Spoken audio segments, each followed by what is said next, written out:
Greetings, friends. I'm AK, And I'm Laura, and we are the the Chainsaw Chainsaw Girls. Girls. On today's episode, ooh boy, we are still in our zombie era, and Yes, we it are is covering January what? of the Dead. Hell yes, dude. We are covering one of my favorite zombie movies in the entire fucking world, Day of the Dead. 1985, right? 1985. Yes, I forgot to So say it. Gosh darn it. I got it. I got you. That's why we're a You team. got me. That's Same right. year as our last episode, which was Return of the Living Dead, both 1985. And the year before I was born. Wasn't alive yet. Great era. Yes. Shall I read IMDb? Yes, please do. All right. As the world is overrun by zombies, a group of scientists and military personnel sheltering in an underground bunker in Florida must decide how they should deal with the undead horde. That about sums it Yup. up. This was Yup. written and directed by the late, great George A. Romero. The special effects were done by Tom Savini, the amazing Tom Savini. And this had a budget of 3.5 to 4 million, and it grossed about 34 million. So huge profit, I would say. Hell yeah. And this wasn't George A. Romero's second zombie movie. Dawn of the Dead came before this, and these two movies are in the same universe. Hell yeah, they are. This is part of the trilogy: Night of the Living Dead, Dawn of the Dead, and Day of the Dead. And there's actually, I want to say, 5 or 6. There's Land of the Dead. I have a whole list here. Yeah, I didn't get to watch any of the other sequels. I haven't seen them. This is actually the first time I watched Day of the Dead. Can you believe that? That's so exciting. So there's Day of the Dead, Land of the Dead, Diary of the Dead, and Survival of the Dead, along with Night of the Living Dead and Dawn of the Dead. So a It's a lot lot of the of the deads. Dead. Yes. At the Yes. time of this recording, you can watch Day of the Dead on Peacock, Prime, Tubi, and more. You can find it a lot of places. I think I watched it on Tubi. We love Tubi. We stand Tubi. Okay, my first question before we hop into the episode is, did you love this movie? Oh, of course. I mean, come on. I think if I didn't, we'd be like, look, maybe we don't cover this one, you know? No, I loved That's true. it. We've done that. My theory as to why I didn't watch this back in the day, because I've seen Night of the Living Dead, I've seen Return of the Mhm. Living Dead. I have not seen Dawn of the Dead or Day of the Dead. And I think the reason is because when I started watching it, I was like, oh, yeah, it's very heavily military based, military vibes. And that's the vibe I don't really like. We're starting off smack dab in the middle of the apocalypse. I like when the zombie apocalypse starts. I want to see how the infection starts and how it spreads. So that's probably why I never ended up watching this back in the day. That's so interesting. So wait, have you seen Dawn of the Dead? No. Oh, we are watching that together. I know we talked about covering Dawn of the Dead. The only reason that I didn't want to cover it this loop is Dawn of the Dead always makes me cry. I I remember mean, we so talked does about Day that. a little bit. Yeah, Yeah. but Dawn really like hits me hard, and every time I watch it, I end up crying. So I was like, I don't really think I want to cover it this loop, but in the Yeah. future we have to because oh my god, it's Yeah. just what a movie. Definitely after watching this one, I'm like, okay, now I have to go back. I have to watch Dawn of the Dead, right? So for sure, Yeah. we will. Yeah, no, definitely. And that's interesting too that you like starting at the apocalypse. I like or you like watching when the apocalypse starts. I really enjoy already being in it. Okay. Only because sometimes I feel like there's too many answers and I own like sometimes I don't want the answers. I just want it to be Yeah. like chaos, you know? Yeah, and in this movie, we don't get all the answers. They never actually state how far they are into the apocalypse, but we can kind of Mhm. make some guesses. We know that it takes place after Dawn of the Dead, as I mentioned, which Dawn of the Dead starts 3 weeks in, about 3 weeks in to the Mhm. apocalypse. And this, from what I could tell, I tried to do some digging, but I didn't really get any confirmation. From what I can tell, Day of the Dead is possibly a year after, up to like 5 years. I saw somewhere that I mean, we can talk about the allegedlys, I guess, in the Patreon extended because I saw Sure. different things, different places, but it's definitely shit has gone down, and we'll see that in a minute. Yeah, absolutely, for sure. Yeah, we can definitely as soon as we start the film, we can see there's there's nobody really alive. So yeah, Yeah, definitely has got to be there has to have been some time for sure. I yeah. love this movie, and before we hop in, I just have to show if you guys are watching on YouTube, I have a Bub action figure that I adore and I'm obsessed with, and I'm about to show you guys. So Yes. Show us, please. I love Bub. We definitely stand Bub. Oh Look, my do you guys god. see him? He's even got his little he has like a little tape recorder in his little headset too. Oh my gosh. I just love Bub him. Bub also looked so fantastic in this movie. His prosthetics, his makeup, so good.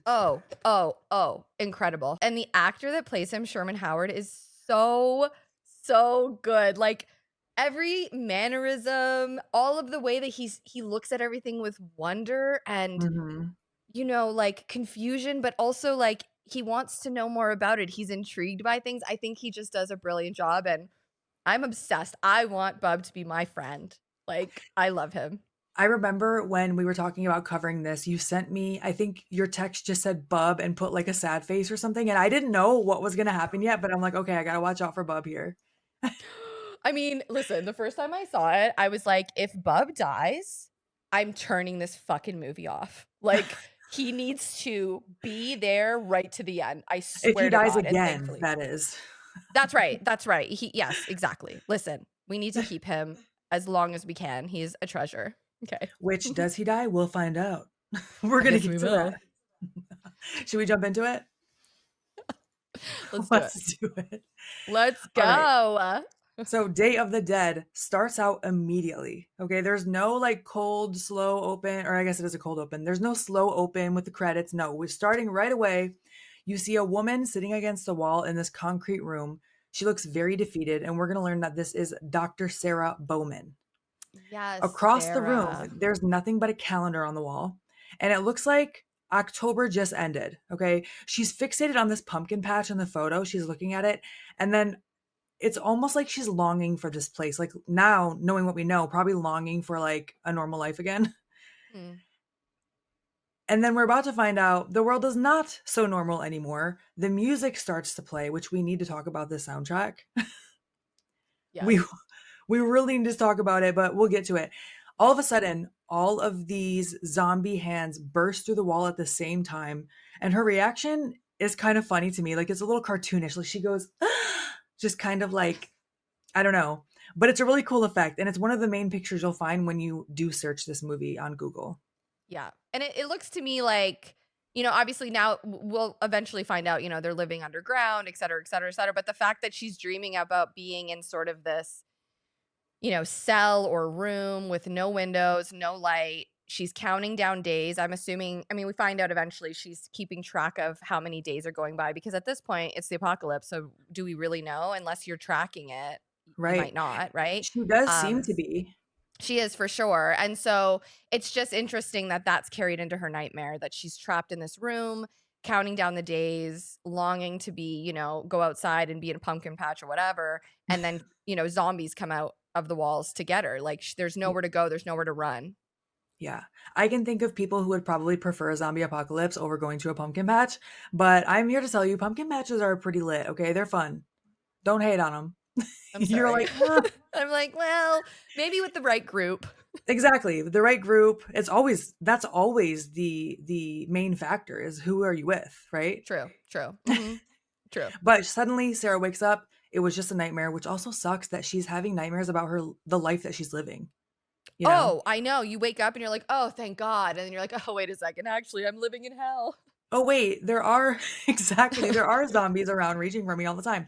But she's on a helicopter. I was about to say a helicopter. A helicopter with Miguel, John, and Bill McDermott. What do you call him throughout your notes? I call him McDermott. McDermott. Okay. Because I kept going back and forth because they call him different things. John calls him Billy.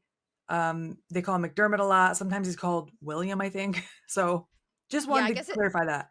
yeah, probably just depending on the relationship with the other, characters, I would think. But yeah, I Right. think I called him McDermott for most of it. Okay. And yeah, and he's our helicopter driver, right? And Bill is the he's been radio operator. radioing. Yeah. You said What? helicopter driver. Isn't that I isn't actually that what I actually don't know. I just think pilot in my head. Like, would you say a plane driver? An airplane driver? You're not wrong, okay? I'm just to clarify, you're not wrong. Okay, but I got the character right. Right? John is the pilot. Bill is the radio operator. Wait, John is driving the fucking plane? Or Yeah, the John. helicopter? Yeah, John is the pilot. Right? Hold What? on. I'm like, wait, are you sure? Yeah, 100%. Terry Alexander plays John. McDermott is played by Jarlath Conroy for sure. Yeah, he's amazing. I love him.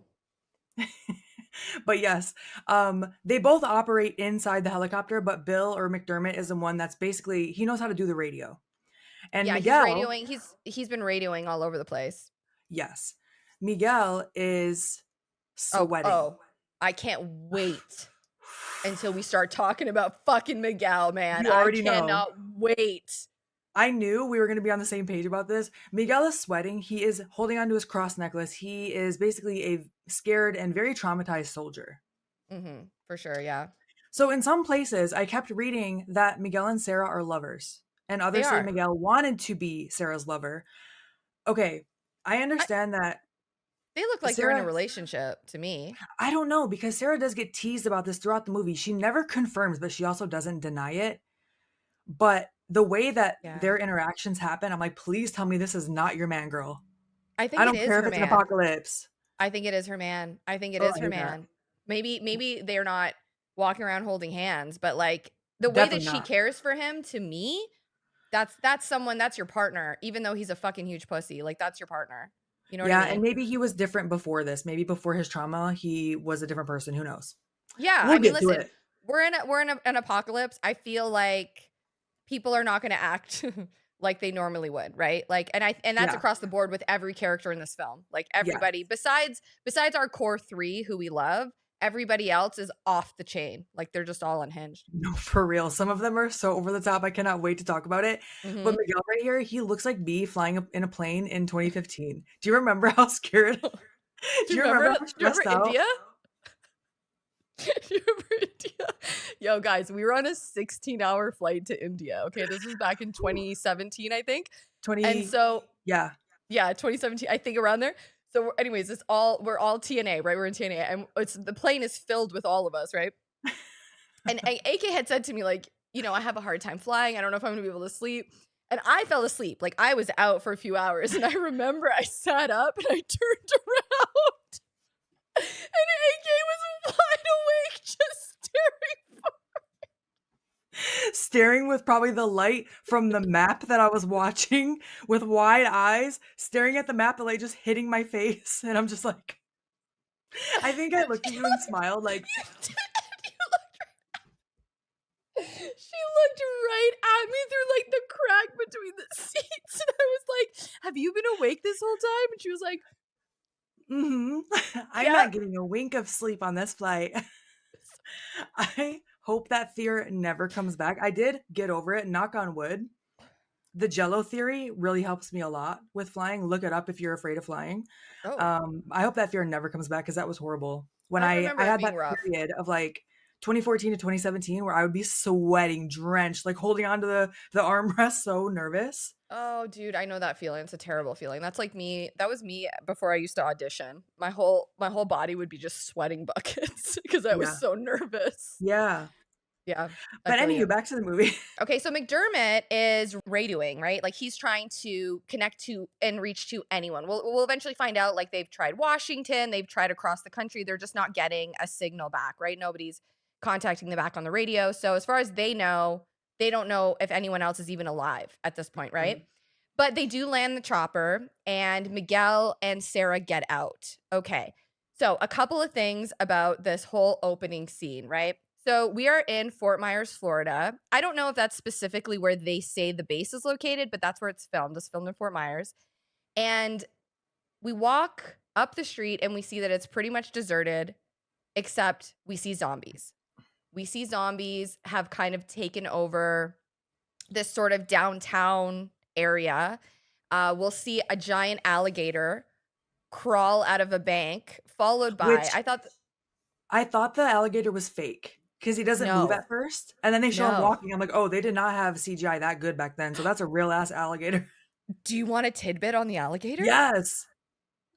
Dude, I'm I'm so scared. excited. I'm Oh, excited. okay. No, Good. okay. So it was a real alligator, and they hired like alligator wranglers, and I guess the wranglers are the two zombies that follow the alligator out of the Okay. bank. Those are the wranglers.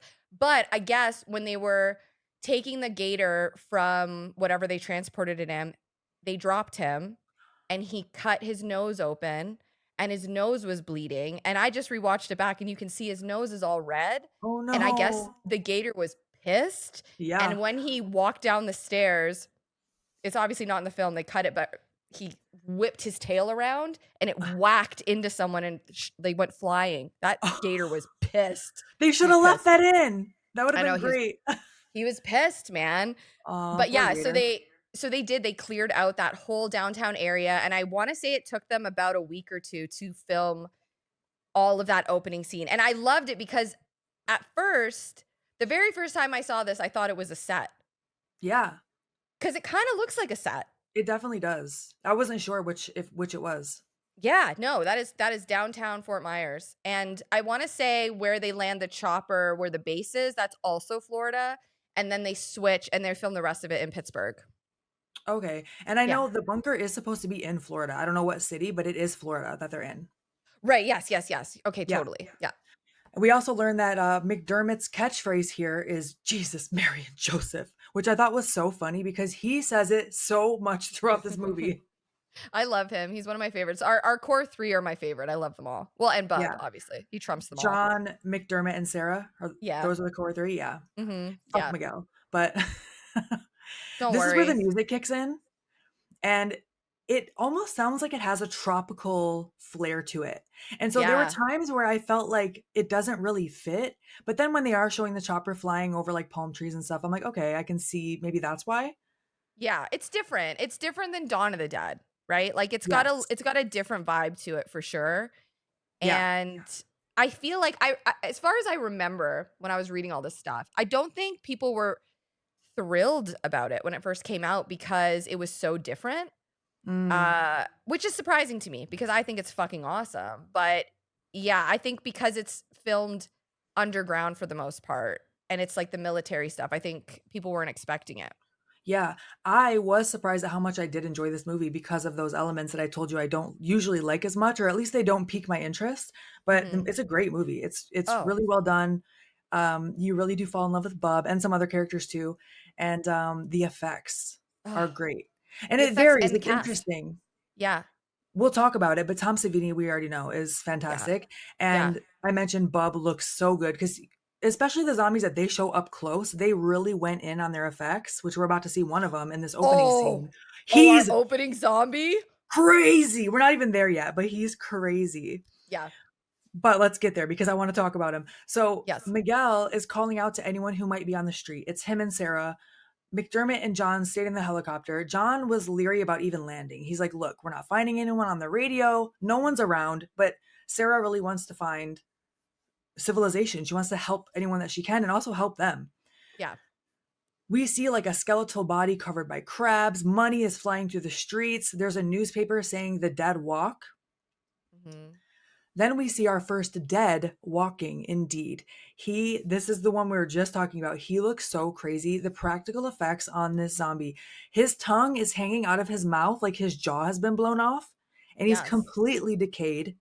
His Yeah. eyes are moving in a way that tells me this is a practical effect and not a human. It is night and day, no pun intended, from George A. Romero's first zombie movie that we covered, Night of the Living Dead, Yeah. which I didn't even Yeah. think about that. He does night and he does day. Hmm. It really is like this looks so different from the zombies we see in his first movie, right? Oh yeah, for sure, for sure. This guy's having a rough go at it, man. He's like missing half his jaw. He's also wearing a suit, so maybe coming from the office, like we mentioned. Obviously coming clearly. Obviously coming from the office. Then we get the title card across the screen as his tongue is falling out of his face because Poor his jaw guy. is not there. I loved it so much. It's great. I think it's a fucking awesome opening scene. Like it's It's so just good. sets the stage, man. Exactly. You're like, oh shit. All right, let's go. Like that got me so hype. Yep. Yep, yep, yep. So now we're seeing more undead throughout the town. Most of them are people in makeup, so it varies. The ones that they show really up close, they went in on those practical effects. From far away, you can see that it's people with like gray makeup on. Some of them are Mhm, blue at some mhm. point. They're actually gray this time. This is not a black and white movie. One Uh, girl looks like she got turned into zombie in the middle of band practice, which if you yeah. watch the scene back, you'll know who I'm talking about. Yep, yep. So we are, like we mentioned, smack dab in the middle of this apocalypse. It's been going on for some time already. And then we see that, oh wait, sorry, we already said that. Oh, I can't wait to hop in with Miguel fucking hauling ass and leaving Take it Sarah. over. Take it on. All right. So after we see our, we see that we're in the apocalypse and all this shit. Miguel, who we both thought and I think that he's with Sarah, like that's his partner. He just gets and starts running. Like he with his little megaphone, the zombies are coming towards them. I mean, they're walking slow, guys. Yeah. They're not running. They're walking. Miguel turns around and hauls ass and just leaves Sarah. I was so pissed. This is where I was like, this cannot be her man. This It is. cannot. It's her man, man. I think that's her man. You guys tell us. Do you think it's her man? I think it's her fucking man. We're going to dissect it because I have so many notes about it throughout the movie of like, okay, this tells me maybe, this tells me no. If my partner ever left me like that, like the disloyalty, Gone. Gone. I'm tripping your ass and I'm leaving you out of the helicopter and we're going away. We're going to fly away and leave you here. Yeah. They also show that John and McDermott can hear the zombies over the engine of the helicopter, which is crazy. And McDermott says again, Jesus, Mary, and Joseph. And I was like, damn, he got that in twice in 5 minutes. That's crazy. He's serious, man. So yeah, I don't know if that's her lover or not, but he ran away. They did end up getting back into the helicopter. They go back to their base. So they Mhm. escaped, but I would be like, I'm never speaking to you again. No, 100%. So they're back at the base, right? It's like a military compound. And we see there are zombies all pushed up against these large it's all fenced in, this like base, right? And we just see zombies pushing against these giant fences, keeping them out, right? Mhm. Apparently there are 12 people left in this unit. So I guess it was a lot larger. Not anymore. Miguel here is very upset. And of course, he takes it out on Sarah, because why wouldn't he? Fucking dick. Yeah. John is telling a couple other soldiers to gas up the helicopter. And Sarah is saying, no, wait until it's dark. There's too many zombies. You're going to rile them up. And I'm like, girl, why would you want to wait? What if you have to leave in an emergency? And that's what John is telling her. That's what I was thinking the whole time. I'm like, no, gas Yeah. it up now. What do you mean you're going to rile them up? They're already there. They're Yeah, already at the fence. I I agree. don't know. I thought that was interesting. I was totally on John's side with that. I'm like, no, gas that bitch up now. Oh, yeah. Also, how Yeah. many times have you not fueled up at night and you're like, I'll just do it in the morning. And then it's morning and you're like, you're so mad at Dude, yourself. dude, I have a half tank rule. I'm a half I tank know. girly That's the way I need to live my because I life. And hate I just it. don't. Dude, I hate it. I hate getting gas. I fucking hate Me getting gas. too. I We hate it talk more than about this in anything. I so hate many movies. it. I hate going to a gas station, period. I don't know what it is. I might have already said this in a different episode. I don't know what it I is hate about it. a gas station that attracts like every interesting individual, I'll put it that way, within like a 5 mile radius. I don't know what it is. Um, Dude, the gas station, like not too far from my house, I went in and had to pay cash. So I went in to give the guy cash and he was definitely like on something because he was grabbing at the money and he was like pulling it right up to his eyes and he was looking at it and he was like, oh, whoa. And he kept like putting it on the counter. And I was like, okay. And I just left. I just pushed the 20 forward and walked out because I was like, I thought okay.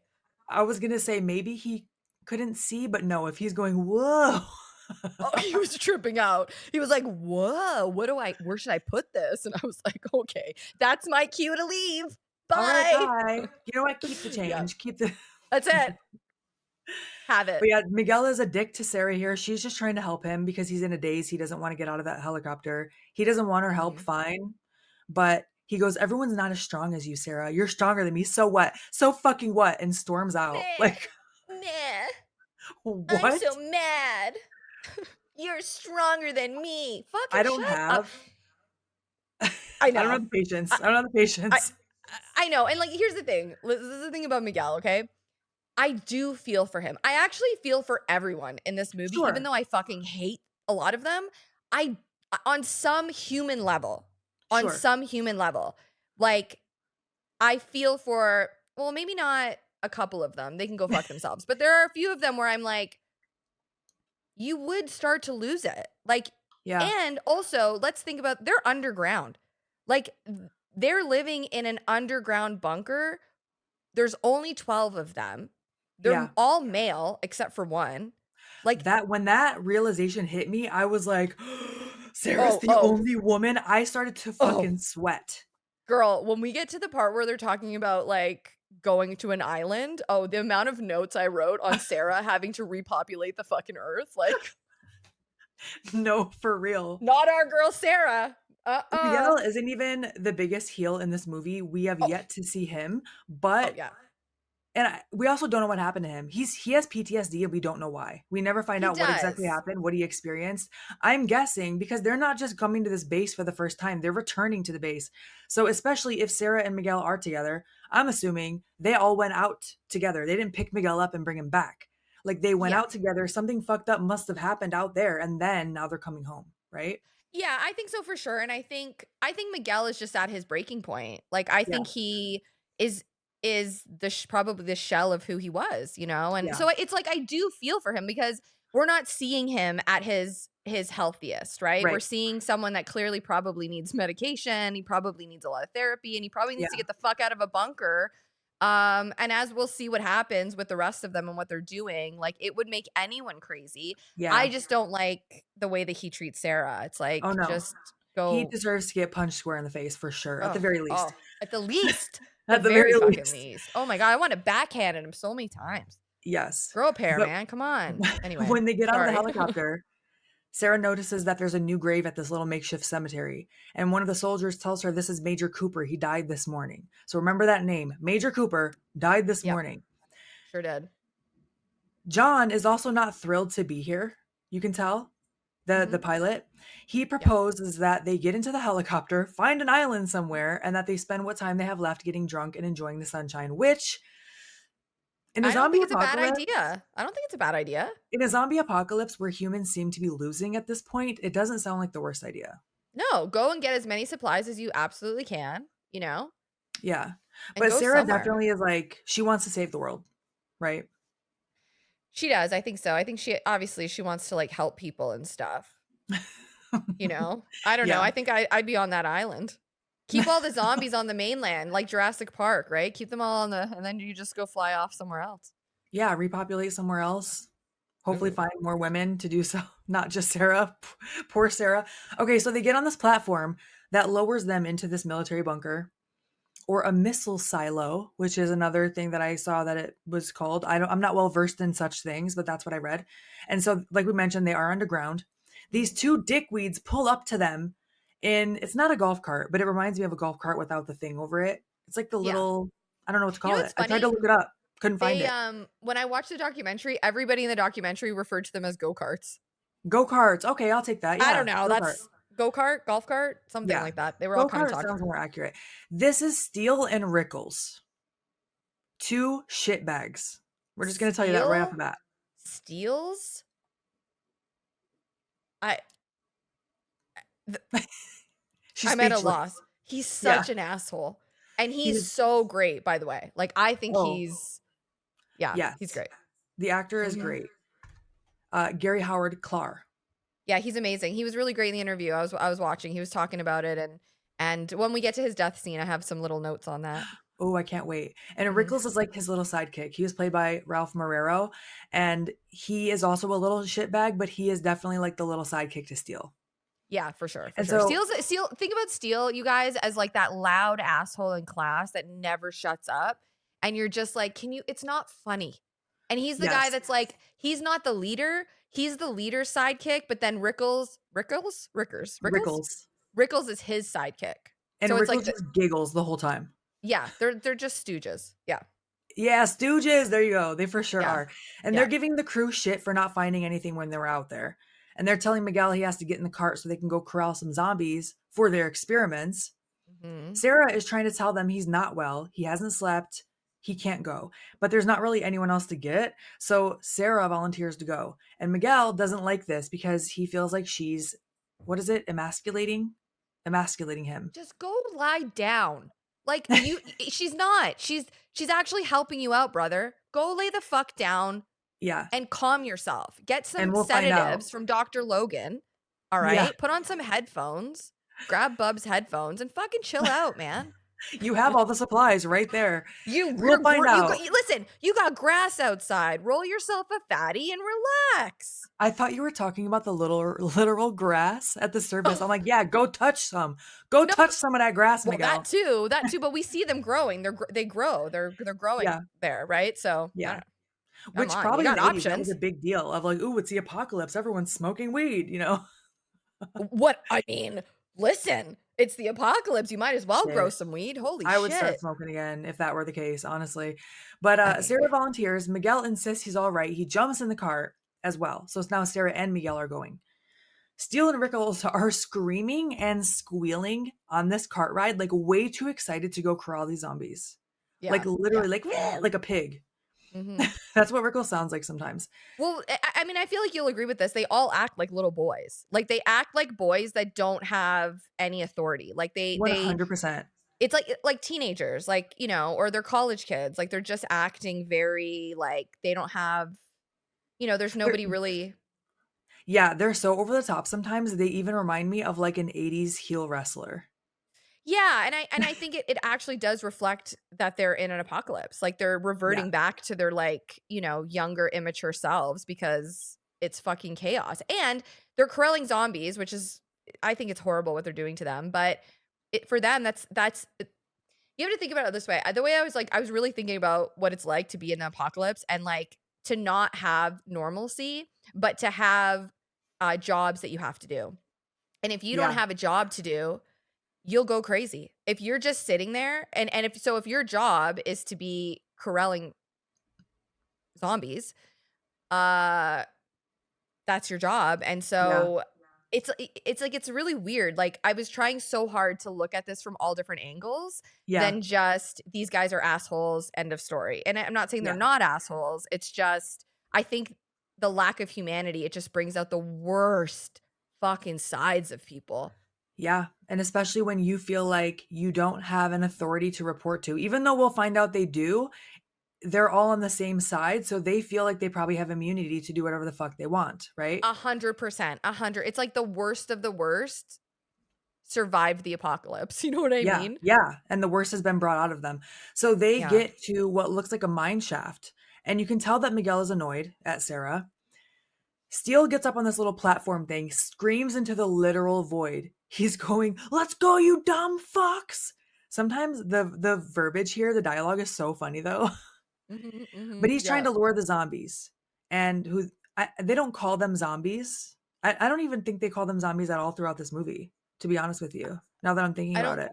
I don't think they do, no. What do they call them? The Dead? The Walking Dead? No, they don't even call it The Walking Dead. I probably have it in my notes somewhere, but Steele for sure refers to them as dumb fucks, at least here.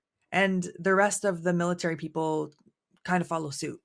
Mhm. So Rickles says that the zombies are scared because they're not really coming while Steele is luring them. And he says they know what'll happen when Dr. Frankenstein gets them. And Sarah thinks that he's actually right, that they're learning, that the zombies are learning, which is an interesting thing and important to keep in mind. I kinda feel bad for them, honestly. Like, I feel bad Especially because they're for the learning. So zombies. it's like, wait, they still have some Yeah. of their humanity in there, I know, right? especially when we meet Bub. Like, Yeah. what they're doing is just it's really mean. I know they're eating people, but I still feel bad for them. Especially for Bub. Well, that's a huge part of this movie, of can they be civilized or re-civilized or not? And Mhm. so Sarah thinks he's right. Wriggles tells Steele to whip out his dick to lure the zombies. And Steele says, "Fucking A, biggest piece of meat in the cave." That's where I was like, you're an '80s Ew. wrestler. Like, get the Ew. fuck out of here. Ew. Ew, it's so gross. It's so, like, you're a 12-year-old boy. Okay, It's like relax. crass, man. So And so crass. then he says he doesn't want to excite the lady with her boyfriend around. This is him referencing Sarah and Miguel being together, which Sarah doesn't confirm or deny this. She just Because tells Steele, go go ahead. ahead. Well, I was just gonna say, like, why would she confirm that with him? Right. But I mean, like, Obviously, they're definitely together. He's way too comfortable being shitty to her for them not to be together, that part, unfortunately, that part. right? Because, if they weren't together, you would think she would be like, "What? What are you talking about?" Or something Oh, like that, right? you would turn around. are you fucking stupid? Like, don't Yeah. talk to me. Yeah. Do you know what I mean? Like, Excuse me? pardon? But Sarah just tells Steele That that you he's think in I'm dating this motherfucker? right, but she doesn't do that, but she also doesn't say, like, "Leave my boyfriend alone," or anything like that, so there's never Right. any confirmation or denial, and I was just overanalyzing all of this because I just didn't wanna believe that they were together, but she Mhm. just tells Steele that he's incapable of exciting her except as an anthropological curiosity, basically saying that he's like a fucking caveman that needs to be studied. Yep. She's great. Steele, of course, does not understand this, but Rickles actually does. And he starts saying, "You're a caveman, you're a throwback," which I never heard that term in my life, and I had to look it up. By the way, Rickles is always at a 10. He starts at a 10. Like he's Mhm. yelling the whole time. I don't know where you go from there. He has nowhere else to go but to Yep. scream. So he says something about throwbacks all got big dicks or something. And I was like, hold on, this has to be a thing. I've never heard this in my life. Me And I neither. actually did find a definition on dictionary.com Oh, for a tell me. throwback as a noun in biology. So it says the reversion to an ancestral or earlier type of character, or an individual having the characteristics of a remote ancestor or primitive type. Oh, So that's a basically, great caveman. that's an interesting insult. I've never heard it like that. Never heard it before that way in my life. No. But they are laughing like cartoon villains here. Mhm. And Miguel gets the wrangling pole. I don't know what else to call it. Yeah, And it's starts like kind of what you would catch like a wild animal with. yes, like the Mhm. the little strap that goes around their neck and the pole keeps distance, and Miguel starts climbing up to the platform. He drops this pole. So Sarah grabs it and goes to climb up so she can do it. And Steele doesn't want her up there because she's not strong enough, quote unquote, Mhm. even though she's done it dozens of times. Not surprising that Steele would act this way. Miguel is also telling her, let go of the pole because he's embarrassed because he's He's a insecure fucking and, turd. yes, an Mhm. insecure little turd. Yeah. And so I feel kind of torn in this scene because on one hand, Miguel, you're unstable, you're getting worse, your ego is preventing you from seeing that, from speaking up, and from letting anyone help you. But on the other hand, Sarah, you got to let him fail. You know, she's doing that thing that a lot of people do when they don't realize they're overcompensating. They're trying to pick up the slack for their partner who's not holding up their end of the bargain, Oh, that I type mean, of thing. she should have kicked this motherfucker to the curb a little while ago. You know what I But mean? she's Like, being like a little overbearing of like, I'll do it for you, I'll do it for you, I'll do it for you. Like she well, has good intentions. yeah, And he is a liability 100%. I agree that he shouldn't be there at all. But now that he is, it's like, all right, fucking fail. but he looks like That's how he's I on the feel. but he looks like he's on the verge of a fucking meltdown. Like Yeah, he looks he like does. he's about to have a nervous breakdown. Yeah, for sure. So I don't know. I'm on the fence. I don't think she That's should how I even feel. be, Yeah. like I feel for her because she's a strong woman, you know what I mean? Mhm. Like And she but wants to I help him. she wants to help him and I do think having her have a relationship with Miguel is even though I hate it, I think it does add layers to her because she's not just this like I'm super strong and I'm, like she's soft, she's compassionate, and Mhm. you see her like kind of nurturing sort of nature come out while also being a badass. I just think Yeah. she's way better than Miguel, that's for sure. You deserve better, sweetie, for sure. Uh-huh. Uh-huh. So Sarah does let go of the pole, and Steele's dialogue here is so funny. He goes, "You dumb fucking bags of shit, I'll kick your fucking asses," to the zombies. Like, relax, brother, okay? They do wrangle one in by the neck like a dog, like the dog catcher we were talking about. And they basically put them in this little corral area where they slide a wooden door down and it kind of traps them in a small space so that Miguel can take his pole, hook it around the zombie, and then they can bring it into their area. Mhm. So Steele starts wrangling another one at this time while Rickles opens the gate to let the one that Miguel now has into their area. Sarah has a gun pointed at the zombie, so they have all their precautions in place. And while Steele is wrangling the other one, that zombie is flailing so much that he knocks Miguel's pole out of his hand. And so he's on this platform now. Miguel is up there, so he can't go grab it. So the zombie starts coming for Rickles. Sarah's able to grab the pole to keep that zombie from killing Rickles, but Steele grips Miguel up and he dangles him in front of the captured zombie to where that zombie can almost reach Rickles' head. Well, Not he's Rickles' head, pissed. Miguel's head. Steele's pissed because Miguel could have got Rickles killed. And to be Yes. fair, he's not wrong, He's not wrong. like This is exactly what Sarah was trying to tell them. yeah. So Mhm. Sarah threatens to shoot Steele if he doesn't let Miguel go. So he does, only to yeet him across the room, which was Oh, he also also funny. dude, he also spits on Miguel. Yeah. Honestly, Miguel deserves it, but Yeah, now they have two wrangled zombies chained to the wall in the lab. We're cutting to the lab. yeah. We see that Sarah in another room, in their room, I'm assuming, is trying to sedate Miguel, and he throws the needle across the room. He doesn't want that shit. He seems like he's afraid to go to sleep, which I do understand if you're so scared of the zombies. He wants to be awake. However, then he tells Sarah that she made him look like an asshole out there. Okay. Excuse the fuck out of me. Okay, sir. Okay, this is where I'm out. Like, this is where, I mean, I should have been out already, but I'm out now, sir. You're on your Yeah. own. Okay, here's the Yeah. needle.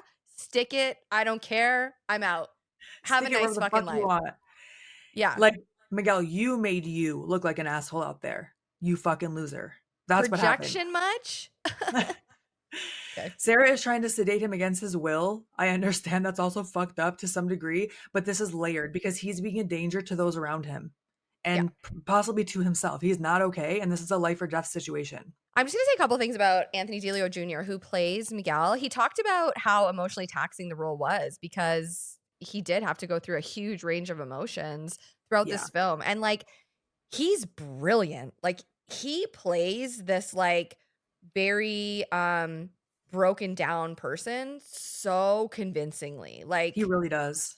really, really does. Like, even the way he treats Sarah, like how he acts so like a little baby, even to play that and to play it so well, I just Hmm. think he's amazing in it. And he just Oh, talked yeah. about, how he kind of he's a bit method. So he had to sort of stay in this like very emotionally loaded state throughout filming, and that's really hard, especially considering that they're underground. They filmed this in a mine, in a limestone mine.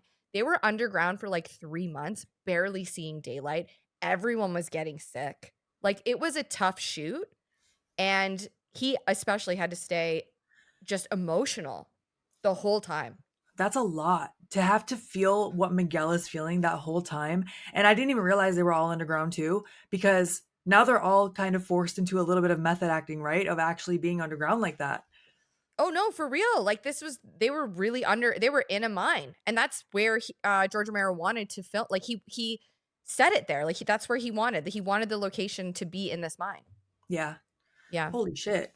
Mhm. Well, Miguel here then slaps Sarah not once, but twice, then starts hugging her crying, and she hugs him, No.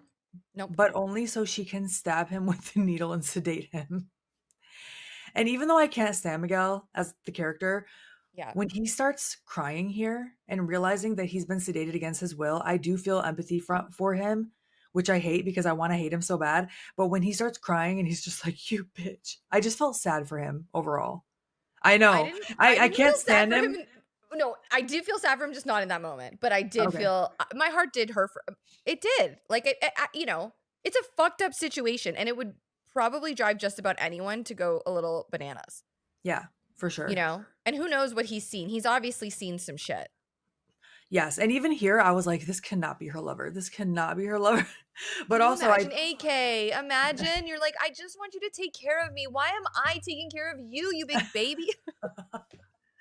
I'm thinking more like, you put your hands on me, I will Oh, well, literally, for legal listen, reasons, I won't say what I will do. But listen. I would toss but that motherfucker out. I would sedate him, strap him to a gurney or something, and just shoot him out into the fucking, into the right out to the zombies. zombies. Yeah. Here's lunch, guys. No, straight up. Like, bruh. Bye. Okay. But Anyway, yeah, I also think it's implied here that they're sharing a room. So once again, yeah. okay, yeah, they're probably dating. I hate They're it. dating for sure. But Yeah. Hmm.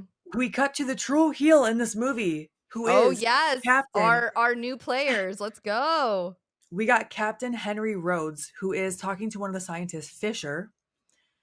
And then Fisher says Major Cooper made some promises. Captain Rhodes does not intend to keep them. He is literally Yes. like, I'm in charge now. That type of shit. He is unhinged. Like, Joseph Palato is incredible in this. Yeah. Incredible. He plays a psycho asshole so well, and I know, okay, I know some people say like, "Oh, it's over the top." I don't think it's over the top. I think it's just the right amount of top. Like Oh, he's yeah. he's completely unhinged, Unhinged, and he just got into power, and he is he's nuts. hungry for it. He's like Yes. power hungry, and also, obviously he's an asshole. He's also in the apocalypse with everyone else. Like everybody's Right. the worst sides of humanity are Right. coming out, and he's already a piece of shit. Same with Steel. They're already bad people, you know? Right. And this is just amplifying it, and giving them power is Exactly. even worse. Yep. So he questions what the doctors are even doing in there. And they're very much, you see that they're split into two groups in this bunker. There's the military and there's the scientists, we'll call them. Yep. So Sarah asks Rhodes to pull Miguel off duty because Miguel is not well, as we know. Rhodes says, well, maybe I should cut off his extracurricular activities. Maybe you're keeping him up all night. And starts going in on her about that. Once again, Sarah doesn't confirm or deny. She just says, we're talking about a man's life, you son of a bitch. Rhodes here is saying that maybe they should quarantine Miguel and then give the rest of them a shot at some lovin'. This was Ew. the moment that I realized Sarah was the only woman in this bunker, How and I scary. got so scared for her. How scary. I can't even think about it. Like to be in that position is absolutely terrifying. And like Terrifying. who is going to protect you from these men?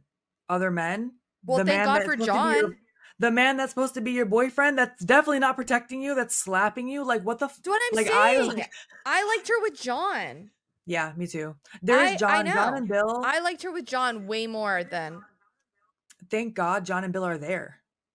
Because otherwise she's by herself. Because I like know. Fisher, I he's know. cool too. We'll meet Dr. Logan in a little bit. He's cool too, but like Yeah.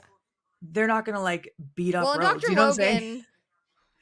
And Dr. Logan is a is an Yeah, interesting cat.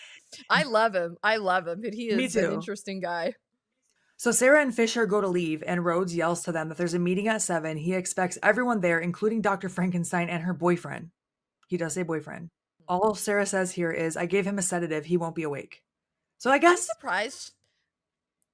I I feel like don't by know why. Like, the lack of denial there at boyfriend, I'm like, okay, they are together. I know I keep talking about this, but I was literally analyzing every little thing.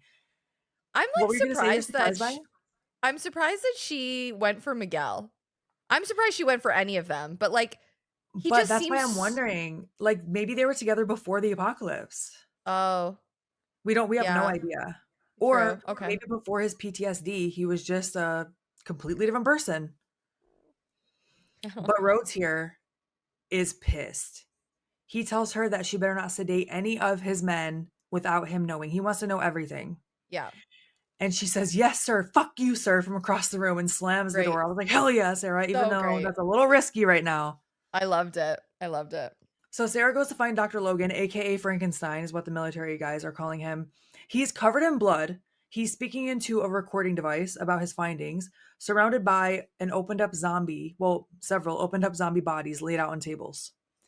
So Sarah watches this from a distance, and behind her appears this huge zombie. And this is It's my guy Bub. it's Bub. I He is love chained by the Bub. neck. He's chained by the neck so we can't reach her, but it's definitely like a scary moment, a little bit of a jump scare, like, oh no, something's behind you. And so we see the zombie on the table that Dr. Logan's working on is still moving. And he starts telling her all the lore, right? The severed, I severed all the organs, but he's still moving. It's still trying to eat, even though it has no stomach. It's acting on instinct. I also love that Sarah just walked into this room, didn't say anything to Dr. Logan yet, and he just starts unleashing all this on her, all of his findings, like just a verbal diarrhea of like, and then this happened, and then this happened. Oh. Our guy is ready to drop lore at any moment, any given time. He loves talking about what's going on. He loves trying to figure it out. Yeah, I mean, he is all about it. And yes, he's just ready to tell anyone that will listen. I get it, man. That's every time we do research on an episode, I find somebody that I can dump the information on. you're like, guess what? Yeah. So he shows her a body where he removed the whole head except the brain, which is still attached to the spinal cord. Looks Mhm. gnarly. He Really, shows really that it still gross. has motor function. And he thinks that the zombies can be domesticated and trained to do what they want them to do. Yeah. So Sarah is not happy about this. she thinks they need to focus their research on something more practical because she says this is going to take like 15 hours of surgery per zombie and only a handful of people can do it, which does make sense. Like, how are you going to wrangle all of them, do the surgery on all of them? Mhm. But Dr. Logan doesn't want to stop work on anything that might give them an answer. Right, So, and she also does point out that capturing the zombies is very dangerous. Like, yeah, the work that they're all doing is very dangerous, right? right. And it's like, to what end? Like, is it actually going to produce anything, or are we just wasting our time here? Yeah, Like, and, yeah, the doctor, Dr. Logan, he wants to get he's in science mode, man. He's a doctor. He wants to discover shit. He wants to yeah. he wants to figure out, what's going on. Hence, Bub. Yeah, I mean, I do appreciate that about him, but we'll find that he's maybe not going about things the most ethical way. The most ethical way. I mean, and he does make a good point though, because he does say that domesticating them, which is a horrible I just think their approach is just so gross, but that it's their only hope, because Yeah, if they can learn to live amongst them, then perhaps, humanity can survive, right? I guess right. Yeah, that's what he thinks is going to happen. But she's yeah, on the other hand like, "Yo, okay, but like we got a real problem right now." right. You know what I mean? And there's only one of you, and there's only 12 of us or 11 of us now? Yeah, she thinks that he's wasting time for sure. I also think when they kept saying domesticated, I kept thinking more like civilized. Like they're trying to civilize them again. That's how I read it sometimes, and then other times I read it like they just want them to be able to function and be controlled, right? Yeah, So Sarah realizes during this conversation that Dr. Logan is experimenting or dissecting Major Cooper, who we saw was buried outside earlier, yeah. right? He's being a sneaky little fuck about this, Mhm. right? And then one of the zombies sits up and guts and shit just start pouring out of him onto the floor. And then Dr. Logan drills right into his head. Yep, just like, well, got to terminate that one. He does mention with another zombie that it was getting too unruly, so we had to terminate it. So Yeah, that's what I mean. It's like they're not he's not treating them like they're people.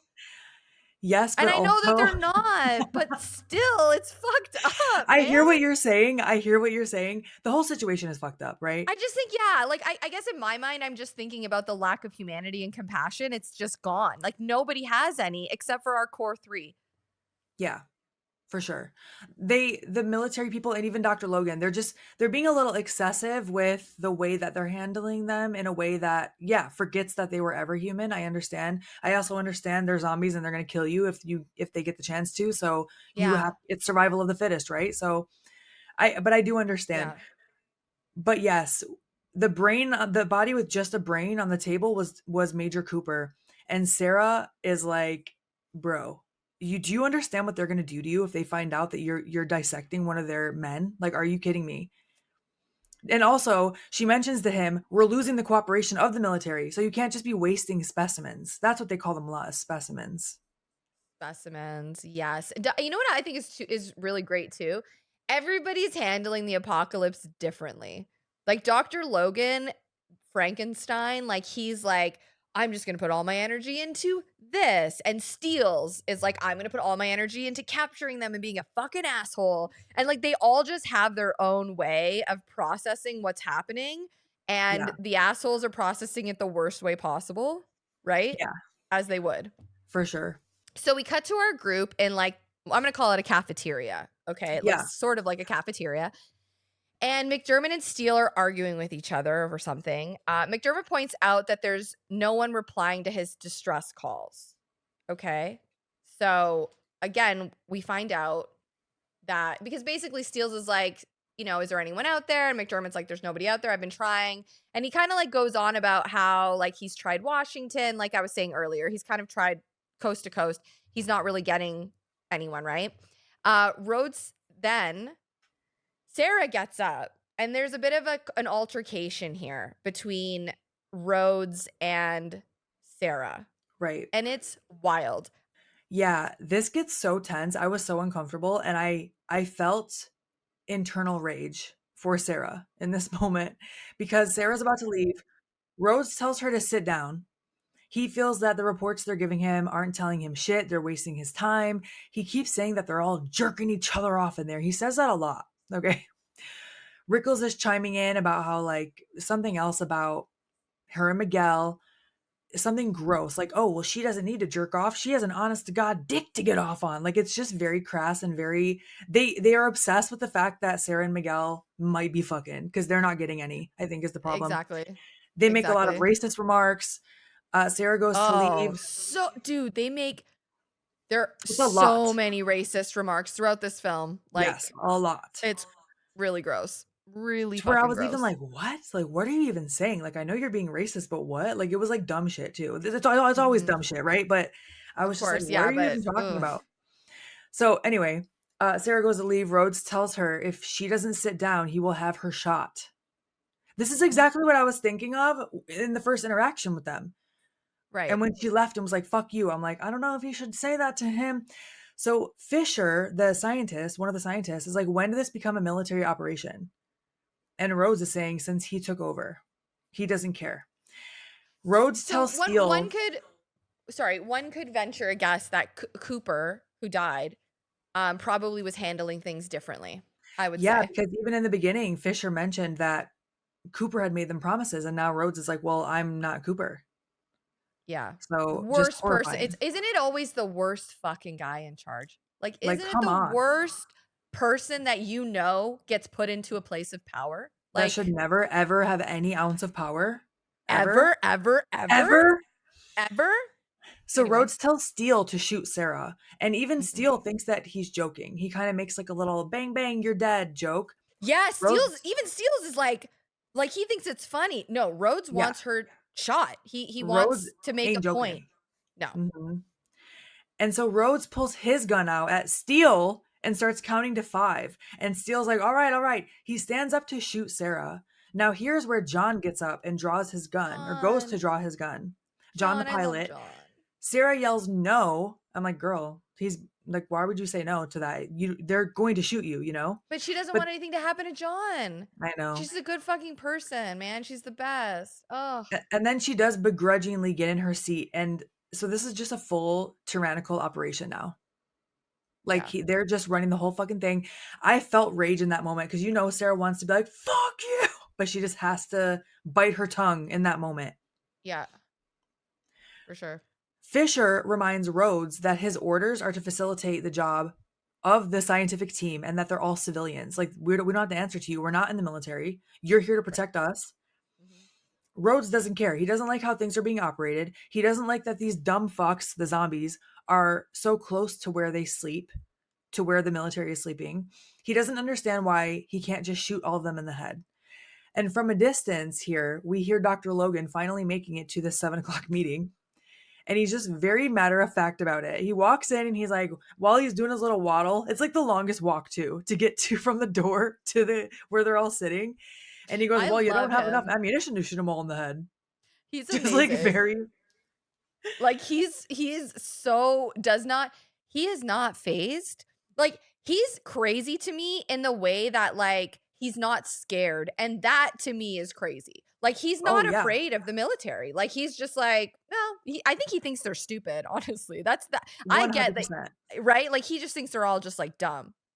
Yes, and that's actually a really good point because we're going to see the slow degradation of Dr. Logan's mental state, and that's a really good point that he's not scared here even though Rhodes is threatening to shoot people and Dr. Logan's just like, "Well, like what good is that going to do?" And he's just very like scientific about everything.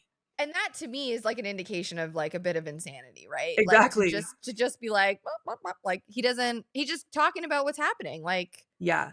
To be yeah. that fearless because Rhodes is Mhm. pissed that he's late. He told everyone to be there at 7 and Dr. Logan just wants to know if there's food and he keeps interrupting Rhodes and he's like, "Will there be food?" I mean, think about it. He's in his little lab. He's not talking to anyone. Operating on zombies, doing experiments and talking to Bub. Like, of course he's Yeah. losing it. For real. Rhodes starts screaming at him and once again implies that they're all jerking each other off in there. I'm like, this guy really just wants to get jerked off. Honestly, Oh he yeah, keeps big time. saying I it. mean, he's so filled with rage. Like, of course. And you know he's got some sort of like mommy issue, by the way that anyway. For sure.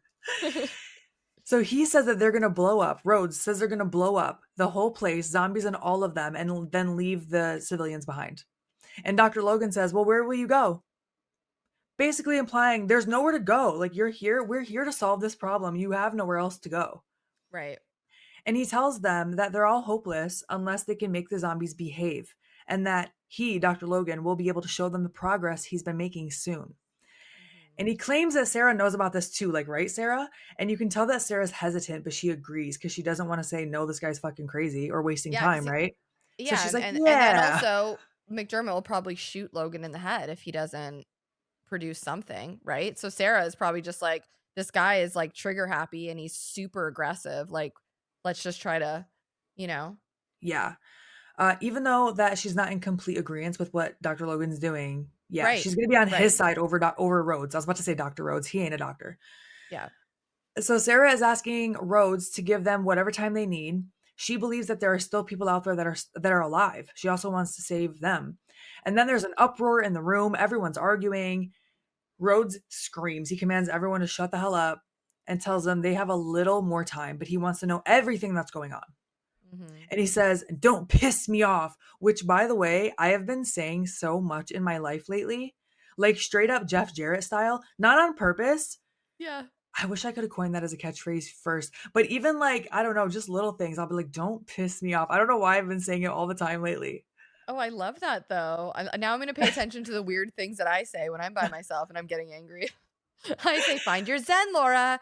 Laura, find your fucking zen." That's That's my what I version say. of don't piss me off. I'll just say it Don't like piss to me no off. one, like just Yeah. to the circumstances. Oh, yeah, I get it. Oh, I Yeah. understand. I feel you. And so Rhodes says if anyone fucks with his command, they get court martialed and they get executed. I'm sorry, Insane. what? Like, you only have Okay. 12 people in this building. You want to bring it down to what, 5 or whatever the fuck? I'm sorry, I would be killing him in his sleep. In a zombie apocalypse, I'm Oh, sorry, no, you're he'd be you're out. done. You're Yeah, done. he'd be out. He'd be out. He'd be out for sure. Yeah. He's because you know what it is? Goodbye. He's a threat.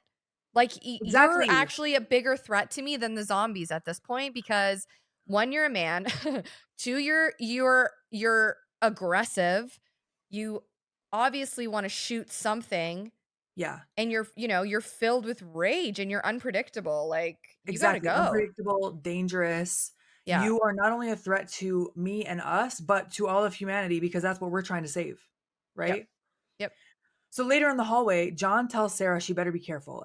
And Sarah doesn't believe that Rhodes could actually be that inhuman, but John tells her he's not going to shoot Billy because he doesn't have anyone else to work the radio. He's not going Mhm. to shoot me because I'm his ride. He Mhm. probably won't shoot old Frankenstein, but the rest of you better start worrying, is what he says. And I was like, Yep. damn, that's true. You better start Exactly. worrying. And the music that So plays, oh, what? sorry.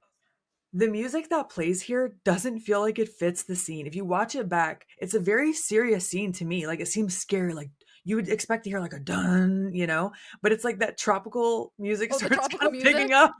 Yes. I And know I'm like, exactly what you're talking about. It lightens it up a little bit. It lightens it up a little yeah, bit, you know? it didn't sound scary Uh, or serious. It felt like hopeful to me. yeah, hopeful, hopeful. Well, I think that's to point out John is hopeful. John and Sarah together, that's Yeah, more hopeful, right? I could see that. So Miguel and Sarah are in her room. He's not eating. I put in parentheses, if this guy is her boyfriend, I would feed him to the zombie. Literally. And she's sleeping Sarah on the yells. floor, right? Yeah, she tells him to get out. He fucking sucks. Like, he sucks. She kicks him out of the room, but she does, finally. Hell yes, girl. He leaves. She has a nightmare that Miguel is in bed where he actually is, and then he kind of turns over and his guts spill out like that zombie from earlier, and then she wakes up in the same spot. So similar to how she did in the beginning of the movie. Right. Poor girl's having night terrors. Yeah. So Miguel starts kind of poking fun at her. He's like, "Oh, are you scared? Why don't you take a sedative?" And then he says, "You're full of You're full of shit, Sarah. I'm through Sucks. with you." And she goes off on him. She Mhm. screams, "Get out." He grabs his gun and leaves. His face is so funny here. And by funny, I mean he's such a little bitch. He looks like a toddler throwing a tantrum. That's exactly He's how like, I described it. Like, he's like he grabs his, like, blankie, and he's like, "You know what?"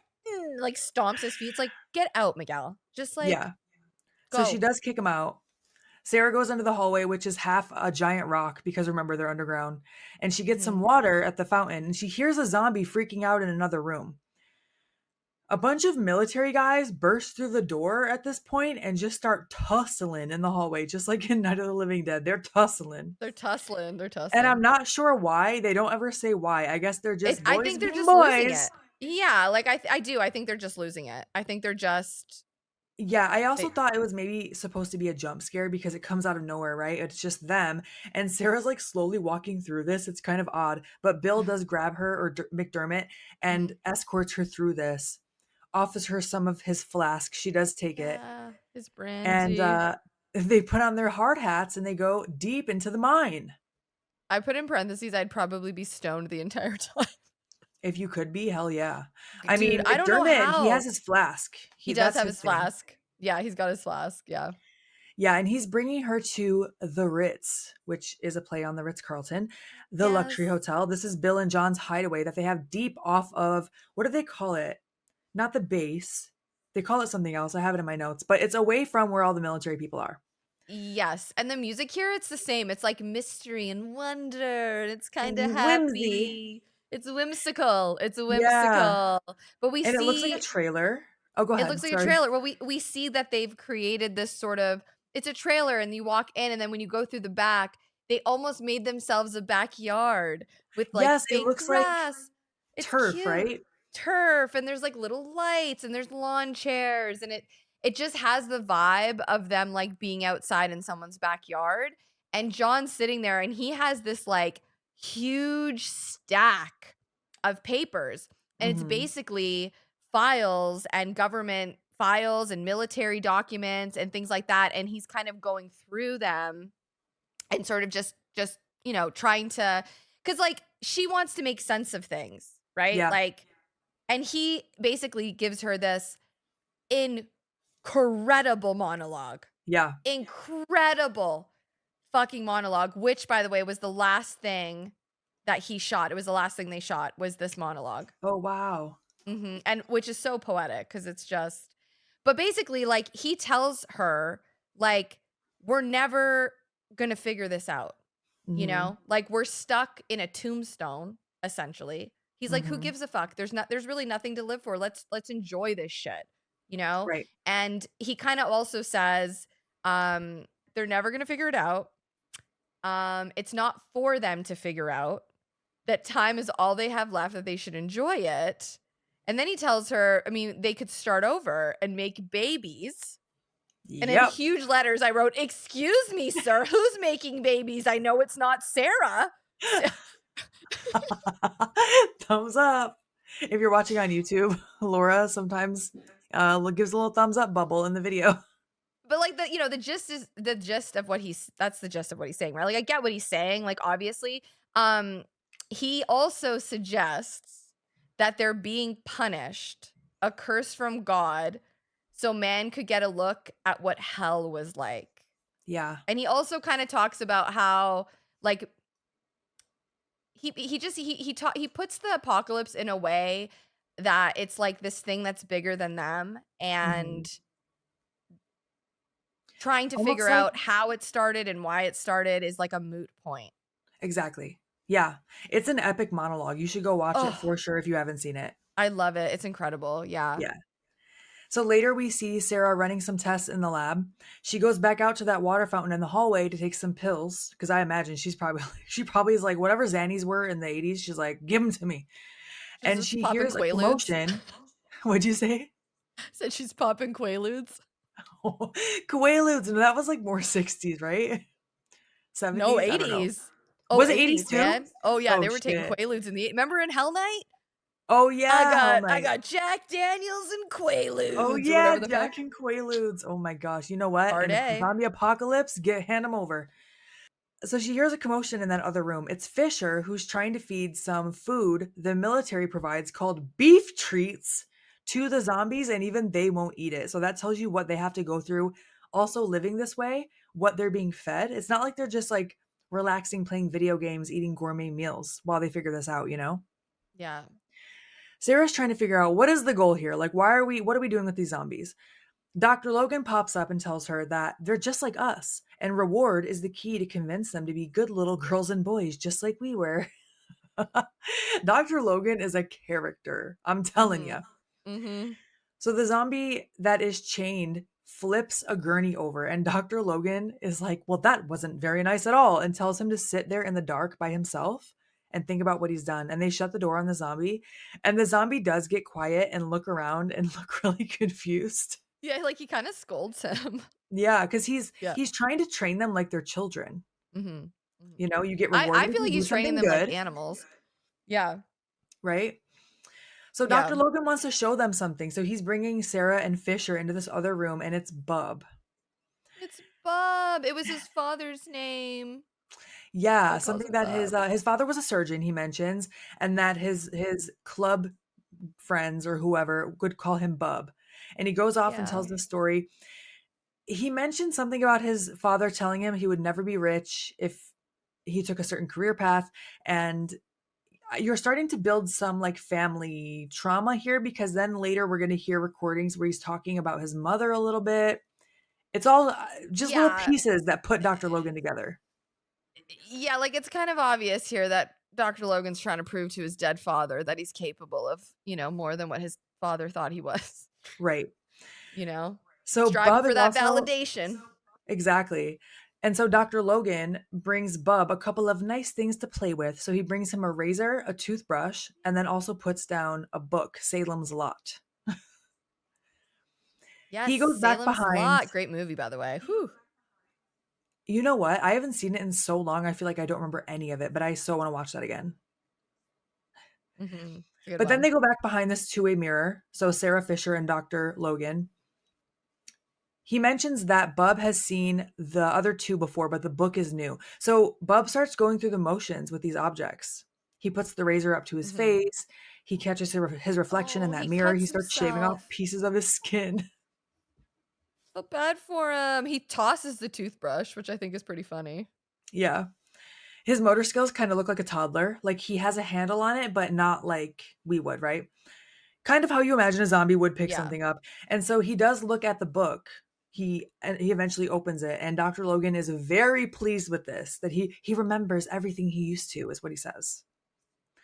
Fisher, however, Yeah. is not very impressed. Bub also, sorry to jump in here, but like I think it's important that we talk about like exactly what Bub his mannerisms and everything. Cause like what Yeah. you said is like he's sort of childlike. Like there's a lot of wonder Mhm. in Bub. Like even when Dr. Logan presents something to him, his eyes get big and it's like you're seeing it registering on his face. It's very childlike. It's very innocent. There's an innocence to Bub, I think, that is what makes him so endearing. Like Yeah. it's almost like you can see him wanting to understand. And Yeah. there are these like, his brain is probably lighting up in certain parts that are familiar and he's remembering. And we'll see here soon that Bub can piece together relations and he can piece together emotions, right? Like he Mhm. obviously cares for Logan because Logan cares for him, right? Yep. He doesn't like Rhodes. We'll see that. Like so I feel like Bub is such a complex character and I feel like I know I keep saying this, but Sherman Howard, the way he depicts him, like, you have to be so skilled to Yeah. make a zombie with no dialogue so beloved just Yeah. based off, like, facial expressions and oh, I know I sing his praises, but I just think As you should. But yeah, yeah, like, I just think he's great. So, yeah, so Bub he's very childlike. Poor Bub. Oh, and his eyes are blue. He's got pretty blue eyes too. but Fisher is not impressed with this, and he tells Sarah that, look, I saw one of those things trying to drive in the outside world. That didn't make me want to be his friend. But Sarah thinks this is amazing. And I think that's so funny. Oh my god. she says it's not what this one does, but what he doesn't do. So she's more impressed that Bub is not trying to attack Dr. Logan, that he doesn't see him Yeah. as lunch, essentially. Yeah, that's he obviously Bub obviously connects the dots here somehow that Right. Logan is not dinner. Yeah. Mhm. And Rhodes at this point and Mhm. his fucking moon goons, remember that word? Come in the room. Moongoon, big Rhodes bummers. Here are already, these big fat bummers coming in. for real. Rhodes already has his gun out, like finger on the trigger, so reckless.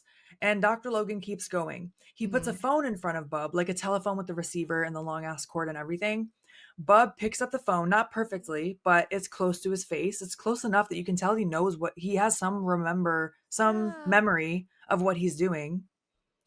Dr. Logan is Ooh. trying to get Bub to say Mhm. hello to his Aunt Alicia. He keeps going, say hello, Aunt Alicia.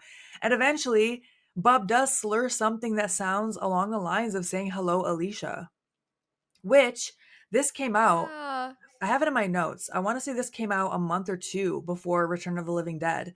So technically, this is the first zombie who spoke on film was in Day of the Dead. It was Bub. Oh, Bub, that's our guy. He's trying. He's Yeah. trying. And it is Okay. fascinating. And I feel Rhodes, like this is a yeah. great case for what Dr. Logan is trying to prove. Like, look, they do remember things and they can be gentle.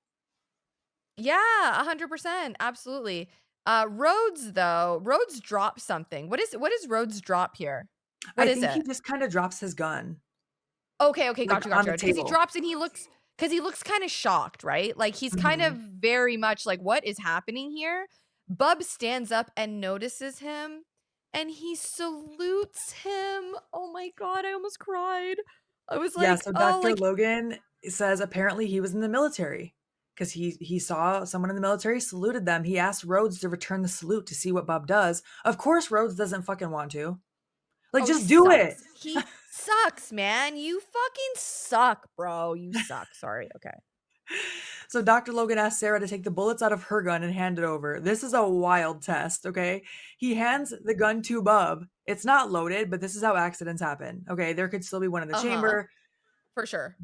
Bub looks at the gun for a minute, then cocks it. And this scene is a little drawn out, a little more dramatic. We have more It's tense tense. music. Oh yeah, it's Yeah. tense, man. Rhodes looks wild. His eyes, like, whoo. Bun. Who the fuck is Bun? Bub holds the gun. Oh, that's why, because I was going to say Bub and gun. Bub Yeah. holds the gun up to Rhodes, and then Rhodes aims his gun at Bub. Dr. Logan says, it's empty. Let's just see what he does. But Bub Yeah. pulls the trigger. So he's like playing roulette almost accidentally with Rhodes. Right. Rhodes is sweating. Luckily, Sarah does Dude. know, well, I mean, not luckily, but luckily, Sarah does know how to properly unload her gun. Thank God. So Rhodes is obviously very upset about this. He goes to aim the gun at Bub again. Dr. Oh my Logan God, steps Bub in the way. cowers. I know, but What was Bub that? before that, Bub like cowers. Like Bub Oh, yeah. like he Yeah. cowers a bit. Like he realizes, right? Like he's just Mhm. like, oh, like I don't want to get shot, man. Like Mhm. fuck. You And then Rhodes is know? like, "Well, what are we supposed to do? Teach him tricks?" And then we cut back to the mess hall or cafeteria, and Rhodes is just screaming at Dr. Logan. He's not impressed with this That'd be so. progress. Dr. Logan truly believes that they can civilize the zombies. Logan does seem like he's starting to crack a little here. Definitely. This is where I Oh yeah. first noticed it because he is talking, but he's kind of like twitching a little bit. And now we cut to Yeah. them corralling more zombies in the mine. So we have Steele, Miguel, and two other military guys, Miller and Johnson. So Private Johnson was played by Greg Nicotero, who did the special effects makeup on The Walking Dead, but he also worked with Tom Savini under Tom Savini in this as a Yes, it makeup was his artist for first effects. major special effects and makeup job. So that's also very exciting. Yeah. So he must And have that's really loved those cool. zombies. Yeah, he got to work on the movie, also be in the movie at the same And time. then The Walking Dead, man. Shit. Yeah. Like yeah. Yeah. Oh my gosh. Like the change in the effects from 1985 until then. Holy shit. For So sure. Miguel is the one holding one of the zombies by its neck with his grabber. That's what they're calling it. And he's Miguel not really holding should it. not be on the job. Like they need No. to Miguel should not find him a new job. You know what? Yeah. Hand out the food. He could be Right. distributing food, you Work in the know? cafeteria. Do something He else. he's not holding this with confidence at all. He keeps switching hands, he's wincing, he's hesitating, Mhm. and then the part around the zombie's neck breaks, and that zombie attacks Miller. And when Miller gets bit in the neck, his gun fires, shooting Johnson several times in the body. So he's dead. Yeah. Luckily, Sarah is there again to clean up Miguel's mistakes. She shoots that zombie in the head, but there is another one loose in there. So Miguel starts screaming, I didn't do it! And then goes to attack this other zombie, which just kicks Miguel over and bites his arm like, you look, if Sarah didn't already have the ick from everything else, How does she not have the ick?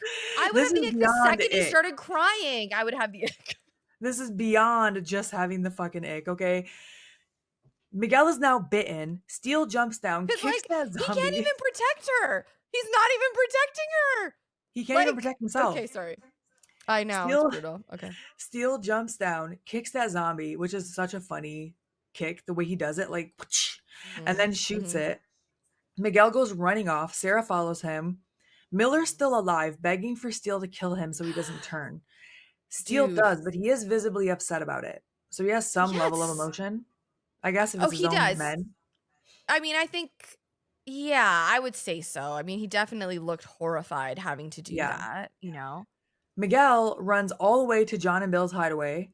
John meets him outside and grabs him because he's freaking out. This scene is so crazy because Sarah takes a rock, smashes it over Miguel's head a couple times, knocking him out. Then she grabs a machete and casually, I cannot emphasize enough, casually chops off his arm. They show the whole thing. It's not like a close up and then a cutscene to someone's face. No, they're just showing her chop off his arm. John is even just standing there looking confused, not really reacting for a moment, but then he goes to grab some material to make a tourniquet. This Mhm. cannot be the first time Sarah has done this. It No, happens no, no, so fast. absolutely.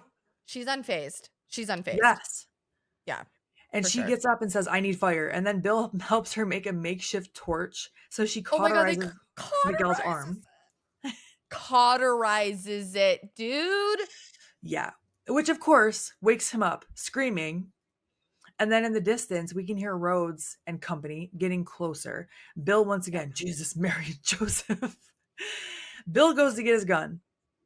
Sarah gets in between Steele and Miguel and tells them that she amputated the infected area. She got it in time. Obviously, she doesn't know that for sure, but I she know, says, but she "Look, says it so convincingly. I'm like, yeah, yeah." sure. She says, "If he turns, I will shoot him myself." And then Steele is like, "No, get out of the way. We're gonna take care of this." John and Bill now draw their guns. Rhodes and Rickles draw their guns. Steele and Rhodes are saying some horrible things at this time, just Oh, they're solidifying that they're pieces of shit. super racist. Like Yeah. just throwing racist comments out. They're just terrible. Like, And then they want to kill Miguel. They don't want him inside the complex. That's what they call it. They don't want him inside their complex. yeah. So John says they're going to keep Miguel out here. Mhm. And Rhodes is pissed because he says it's Miguel's fault. They just lost two more men, Right. which it actually wasn't because Miguel, his device broke. It actually wasn't his fault this time, even though whatever, he's just whatever. He handled it But poorly. Steele wants to kill him. And then Rhodes says, no, that's going to be doing him a favor. Mhm. And then he says he'll be worse off turning, basically. So he tells them, you're not getting shit from my men anymore. And tomorrow we're going to kill every zombie in that corral. Yeah, like That's the gist of it. they're cutting off their food supply. Like they're Yes. cutting off their food, they're cutting off basically everything that they need. I Hmm. love though that Steele uses the name Flyboy when he talks to John. Oh, yeah. Flyboy was a character in Dawn of the Dead. And Okay. it's yeah, Flyboy was like one of the characters in Dawn of the Dead. I don't know, my heart Oh, swooned when I heard it. I was like, I thought he was just calling him Flyboy because he flew the helicopter. yeah, but it's a Okay, nod to Dawn of the cool. Dead. Yeah, I yeah, love yeah. that. Yeah. So Rhodes and friends begrudgingly leave. Sarah is in shock. Now, all of a sudden, like this would be us, I feel like. You handle business and then you cry about it later. Oh, for sure. Of course. Yes. Yeah. Oh, yeah. Like I She's did on voice shaking. memos to you. She's shaking. She starts sobbing. John consoles her. Thankfully, not Yeah. by kissing her. Thank God, because it was the 80s. I'm shocked that didn't happen. No, fucking John brings her in for a hug, man. Hmm. she's one tough chick, and it's so obvious to me that she's not let herself cry in such a long time, and I can't imagine Miguel was a shoulder for her, but John, Yeah. he's my favorite character. I love him. He's the best. Yeah.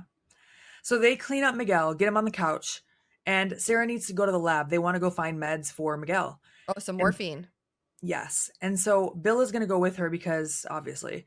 And Miguel is on the couch with a cloth on his head. His eyes are open and he's shaking. He's not well. Not well in a different way than he wasn't well before. Right. Bummer. So John says he'll stay back. He'll keep an eye on Miguel. And if they're not back in a half hour, he will come looking for them. Mhm. So in the lab, Sarah and Bill see some weird looking specimens that Dr. Logan has been working on. Bill strays from his catchphrase for one time in this movie and instead says, Jesus God Almighty. Poor He's guy. definitely Catholic because he does like that sign, the little sign of the cross that the Catholics do before the gospel's read. You know what I'm talking So is about? Like Steele's. Steele's forehead, is lips, too. and hearts. What's it called? Steele's is also Catholic.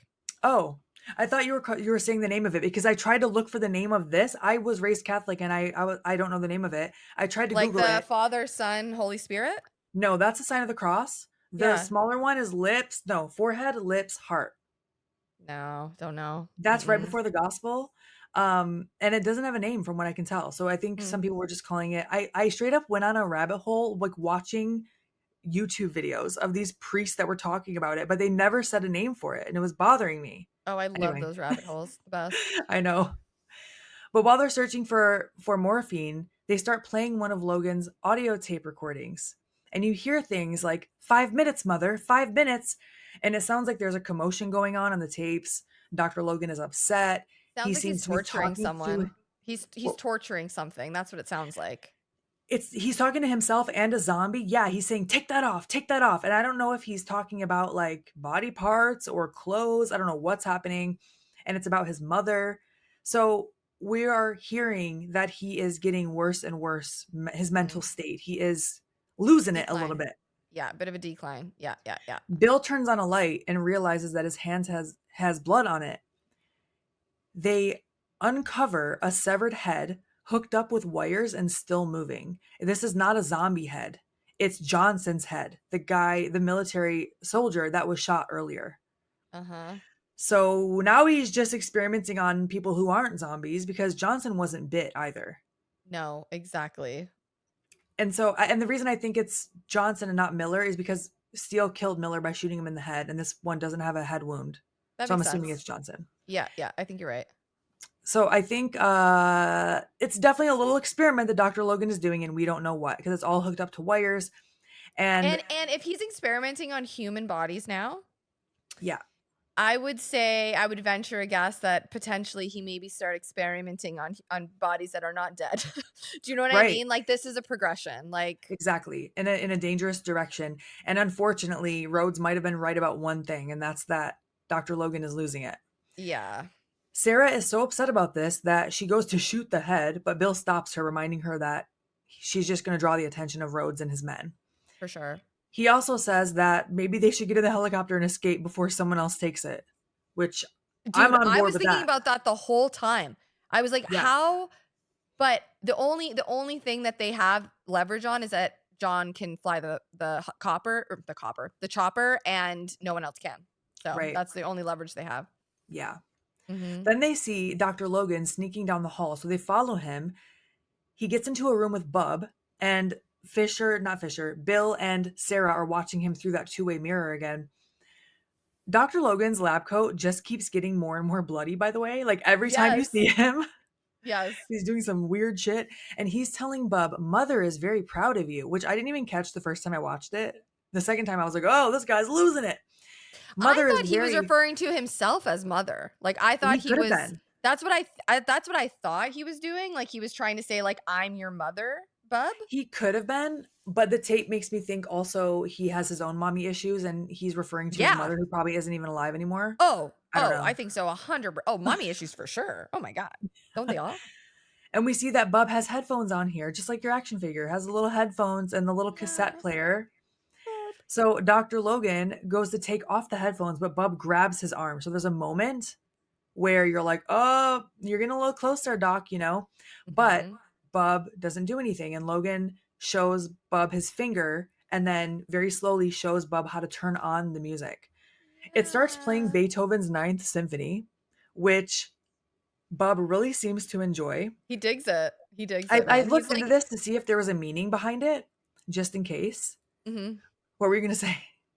That's Bub. Oh, that's what he's Bub, doing. Yeah, Bub's like yeah. looking around and he's That's how like, he's dancing. "Oh, music."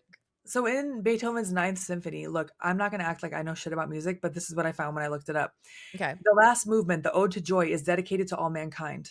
It represents universal brotherhood, joy, and triumph over struggle.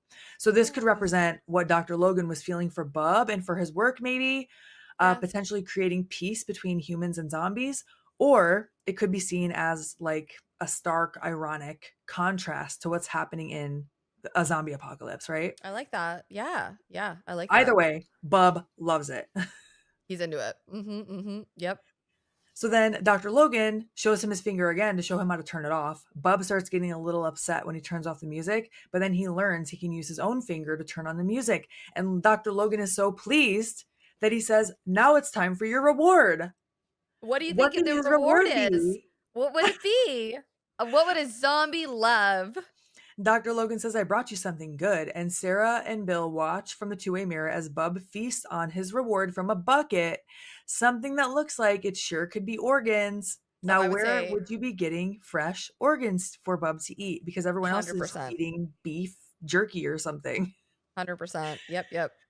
So Rhodes happens to walk up with his men and he wants to know the same thing. Where the fuck did you get those organs? They open a freezer and see the headless body of presumably Johnson. And Logan is trying to explain. You have to listen, you have to listen. But Rhodes says, "Listen to this," and shoots Logan an definitely unnecessary amount of times. Like a lot. Like he's taking all his rage out on Logan. He literally looks like the guy in that fake movie made for Home Alone. I Angels with dude, angels with filthy dude, souls. dude. That is 100% like just like like a Like machine he's gun. like, "Yeah, I believe you, but my Tommy gun don't." Like that type of shit. Yeah, dude. Yeah. Right I on. think that So one's true. actually angels with filthier souls in the second Home Alone, but still. Mm, Nonetheless, yeah. Sarah goes to run and Bill stops her. I wasn't really sure why he stopped her there. Like she was going to run to escape and Bill stops her. I don't know if he just thought like, no, if you run, you're going to get shot. I don't know. I think so. Yeah, I think so. I think there was a bit of a de-escalation happening. Like he wanted to Okay. de-escalate shit. Yeah. And so they take Sarah, Bill, and Fisher's guns. They're all freaking out. It's apparently been a half hour because John is now taking his gun and he's going to go find them. And Yes, as and soon as Miguel he is leaves, awake. Miguel's awake too, by the way. yes, and as soon as Yeah. John leaves, Miguel starts moving around like he was waiting for it almost. So John is met by Rhodes and all his men, holding the rest hostage about halfway. And they tell John that Dr. Logan is dead and he needs to surrender or he will kill everyone. Mhm. Kill the rest of them. Yeah, and they won't kill John, but they'll kill everybody else because John Right. John flies the chopper. Yeah. Mhm. Rhodes tells soldier Torres to take John's machete too. And they tell him to get the helicopter. And John Mhm. tells them it's not going to hold everyone. And Rhodes isn't worried about that because he only intends to bring his men and John. Mhm. And so John says, "You'll never get me to do that." And so without any other warning, Rhodes shoots Fisher in the head. Just from John saying, "Yeah, I'm not doing that." And he just goes, Mhm. "Boom. Will you now?" Like Sarah starts screaming. Mhm. Rhodes makes his men put Sarah and Bill in that little zombie corral. So they're like in that tight space where all they have to do is lift one door and the zombies can get them. Yep.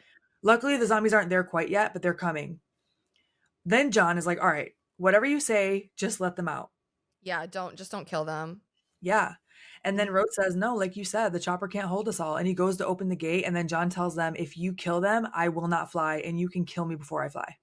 Yeah, Which I'm like, that's the exactly. way to go. Because it's like, yeah, if I won't do it, what are you going to do? Kill me? Either way, you're not leaving because you can't fly the helicopter, right? Mhm. He's rolling the dice too though because uh and I love John, but he's rolling the dice on this because Rhodes is unhinged. Rhodes is nuts. Rhodes will go down with the ship. Like Right. he's yeah, he I don't think survival is even on his radar. Like I think he's just power hungry and Hmm. he's getting off on all this rage, you know? Yeah. So Bill is in that little area with or McDermott, Bill McDermott, is in that little area with Sarah. He's drinking out of his flask, which was just, I'm Mhm. like, that's so Bill. And John suddenly knocks the gun out of Torres's hands. The way Torres looks at him is so fucking funny. If you watch this back, like John knocks the gun out and there's like almost a scramble, but then Torres just goes and just stares at him like a toddler. Like, why'd you Yeah. do that? It's Why would so you knock it funny. out of my hand? Yeah, exactly. It's like a little kid that's pissed off you took their toy, but also they don't want to fight you. Yeah, yeah, yeah. They just stare at each other for a second. And then Rhodes yells to his men, don't shoot him, talking about John. Yeah. And then has such a strange delivery. I know this is such a little thing, but I was obsessed with it. He has such a strange delivery of the line, we need his ass. Because he doesn't emphasize need, he emphasizes ass. So he doesn't say, we need his ass. He says, we need his ass. And I thought it was so fucking funny. I rewound it like 5 times. We need his ass. His ass. I'm like, you need his You ass? need you need wait, what do you need? You need It's John's like ass? it's like when you What? don't put proper punctuation on a sentence and it just changes the whole meaning of it. Yes. Yes, yes, But yes. then Rhodes tells Steele to kick him around a little bit. Oh, yeah, Also they very start racist. they start beating the shit out of John. Like, And yes, they're yes. terrible, they're disgusting. Just awful. The zombies are getting closer to Bill and Sarah, so Bill gets aboard and starts swinging it at the zombies, and then him and Sarah start running into the mine. Yeah, Meanwhile, and they're in, like, John, tunnels. These mines are, like, huge, dark, black tunnels, and like they've never ending. never ending. Yes, exactly. It's terrifying. Meanwhile, John's getting his ass kicked by Steele, and then Mhm. suddenly they hear the elevator lowering in the distance, the one, that Dude, giant platform that brings people underground and to the surface. dude. It's Miguel, and he's going up for some reason. They should have just let Meanwhile, him die. He should have they should have just let Miguel die. if they would have done that in the very beginning of this, Oh, none of this would be so happening. many of None of their it. problems. Yes, Yes, it so would many have of their solved problems wouldn't have everything. happened. Yeah. Yeah, he was the problem. Literally. He's the Mhm. common denominator in every issue that happens in this movie. Every single one. He sucks. Meanwhile, Bubbish chewed through his chains. Mhm. So keep that in mind. We cut to Bill and Sarah in these tunnels. They're getting attacked by zombies, but they're able to fight them off. Mhm. Bill ends up sticking a shovel into one of their mouths and cutting its head in half. It's It's really such a cool. cool effect. Yeah, it's gnarly. Like the top half of the head, it still has its eyes moving as they run away. And then back with Rhodes, John grabs Rhodes's gun, knocks him out. Yes! I was so Love it. happy. Mhm. Takes his guns, for some reason decides not to shoot Rhodes. I'm guessing because, he's supposed to be a good guy. Well, So I was John's like, a I'm good not gonna kill person. you. He's not gonna kill him. Yeah. Couldn't be me. I'd be Oh, like, I'm looking. and you're done. I never said I And was you're like done. him. Yeah. Come on. Steele, in a zombie apocalypse, you're done. You're Okay, you're so you're out of here. Steele, You're a liability, bro. See you later. for real. Steele and Rickles have gone to figure out the elevator situation, and they Mhm. realize that the controls have been destroyed. Now they're stuck. They can't get out either. John is in the tunnels looking for Bill and Sarah. He's Mhm. shooting zombies left and right, and for some reason, this looked like a video game to me. It did. No, no, no. It Yeah. fully looked like a video game. It did. And also, didn't you feel like at any point they could have died? Like, I Yes. was so scared. I was mostly scared for Bill. I was scared for John too. I was scared for everyone but Sarah, because obviously, Sarah's gonna survive. But the whole time, I was so scared. The first time I saw this, I was so scared for John and for Bill because I loved them Yeah. both. I didn't want anything to happen to them. And you really feel like, oh, one of them are going to get taken out in this in, Shit. the, in these tunnels. It's so dark. Zombies are coming Exactly. out from everywhere. Exactly. Exactly. Bill is drinking still, of course. He ends up knocking out a zombie with a shovel and barks at one. Did you catch that? He's like, oh, like that. I was Hell like, yeah, what the Bill. fuck, Bill? Get him, Bill. He's getting confident. And so Miguel is at the fence where all the zombies are gathered and moaning on the other side. He opens the gate. The zombies hear. I can't stand this man. I cannot stand this man. He should have died ages ago. The zombies in this scene are green. I thought that was interesting. And in Mhm. different scenes, they're different colors. Sometimes they're gray, sometimes they're green. In one scene, they're almost blue. Mhm. I just Mhm. found that interesting.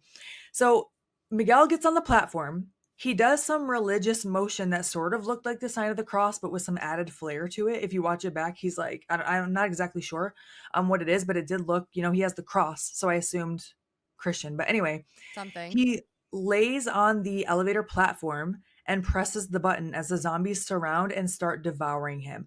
I'm not clear what his plan was here. Oh, he was suicide. He was Okay. definitely it was he was definitely he's definitely on a suicide mission. Okay. He's taking himself out and he's taking out everyone else out because he's a selfish piece of shit. And he Yeah, thinks I that the was like, world is ending and he's making a decision for everybody else because he's having such a hard time. okay. He's got Just to go. solidifying that I hate him. Liability. Oh, yeah. No, he should have been gone from the very beginning. I'm sorry. I Yeah. understand he's having a hard time, but we all are. Okay? Get Right. it together, Miguel. Get it together or get the fuck Yeah. out. Because there was a part of me that wondered, was he thinking that I was wondering, is he going to turn into a zombie, right? We don't see that. We don't know because he gets killed before he ends up turning if he was going to turn.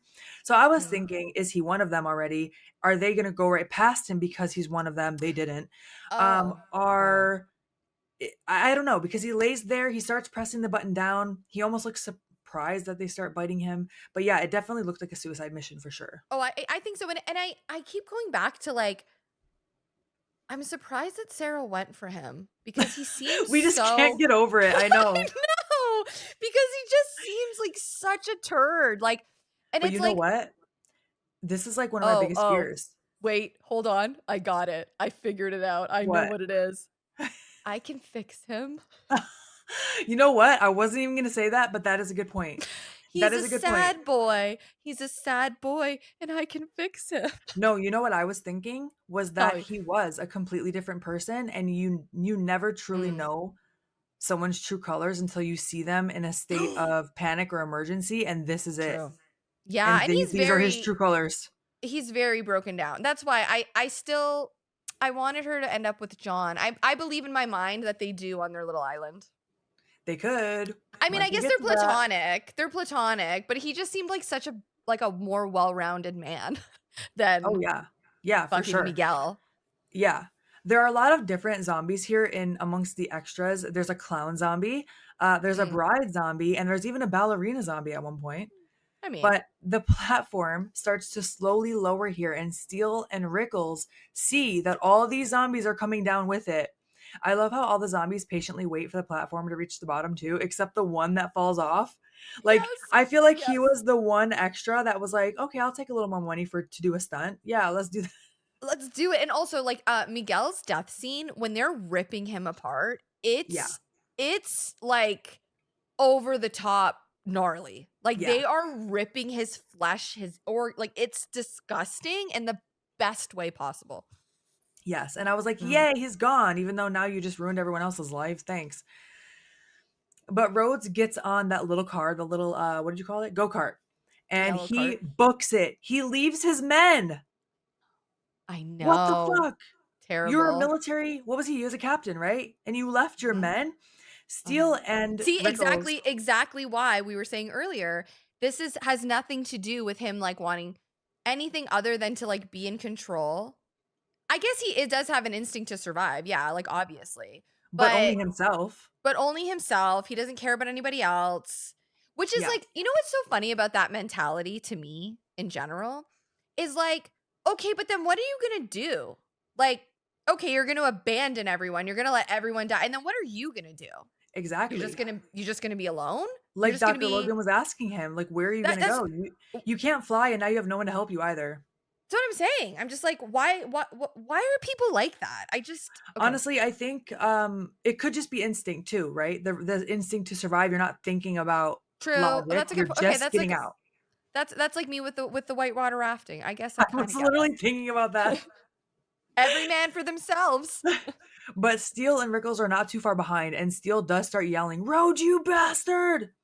Like it's too late. You should have saw that earlier that he was a piece of shit. But it's Like you hard didn't see because that you're also coming? a piece of shit. You didn't see that? Oh, okay.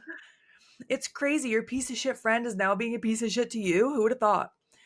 So Rhodes is running over zombies on his way to lock himself into a room, which I was wondering, how did they get ahead of him? Because they The were coming down on zombies? that platform, but Oh, well now he maybe I wonder if it's from the tunnels. Like, I wonder if there was any way that they got through. That's very possible. I was thinking that maybe they're just coming from different areas too, because now they're through the fence. Maybe they didn't like a bunch of them Yeah. came down on that platform, but others are just coming in through every crevice, you know? Right, right, right. Bub, who is free now, sees Dr. Logan dead, and he's very upset about it. He's upset. He looks sad and then he looks mad.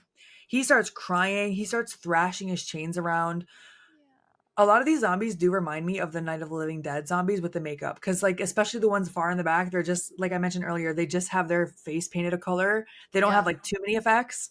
Mhm.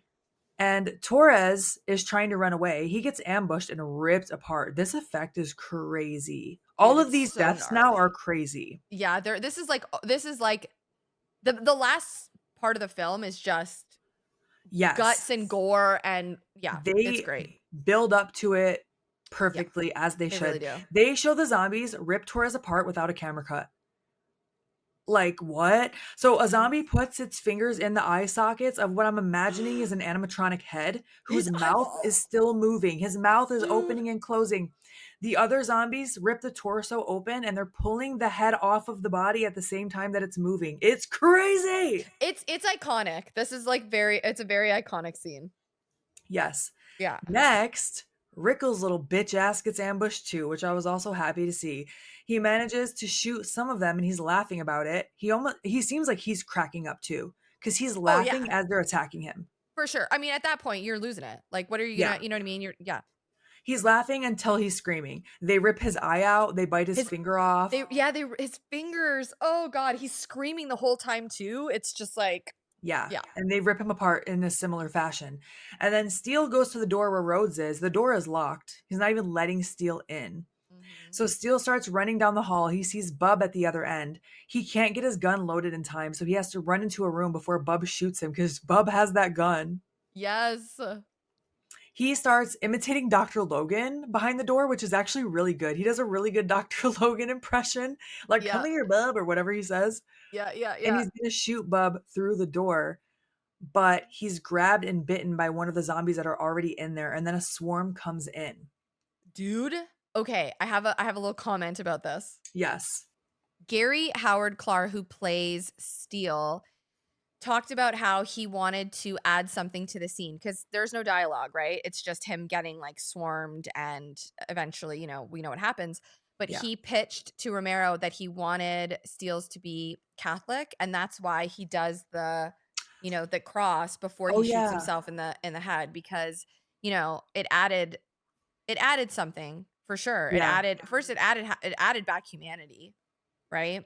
And yeah, I thought it was a really good touch. And it's when he so what he does is yes, he gets bit and then he gets swarmed and he backs up to a wall and he is shooting the zombies, right? Boom, boom, boom. But then he realizes like I've only got one bullet left. I'm about to get devoured. He backs up, makes a sign of the cross, sticks his gun in his mouth and pulls the trigger. They do not pull away. They fully show him shoot himself through the mouth, through the head, and his guts explode like a brain matter on the wall behind him. It's done so well. And it took me a second. It took me a second. I was like, It's, holy yeah. shit. Yeah. It's visceral. It's visceral. And I don't even like him. I don't Right. like him at all. He's an asshole. But Right.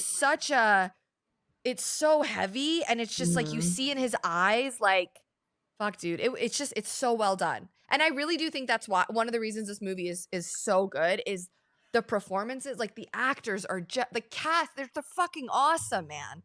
Yeah. Sorry, I They know I'm really like, are. "Ah," but like, No, yeah, I I just yeah. No, I totally agree with you, and you should be passionate about it. It's also crazy to see, like, wow, Steele, you've been a piece of shit, you've been a racist, and now we yep, find out that you're religious? That's right. crazy. That's crazy, but okay. Well, is it AK? We never see that in the real world, so yeah, Ever, that's never. crazy. Anyway, so there are a lot of scenes in this movie where they don't cut away, and it is very visceral. I love that word. Yeah, dude. So back in the tunnels, Sarah John and Bill McDermott, they're shooting a bunch of zombies. They follow these like little red lights in the tunnels so that they can actually move around. I'd be so scared down there. I'm like claustrophobic too, so like it would just not be a party for me. Yeah. They get to the elevator. It's obviously not working because Miguel, messed with it because that's who he is as a person. So they decide they're going to climb up this ladder.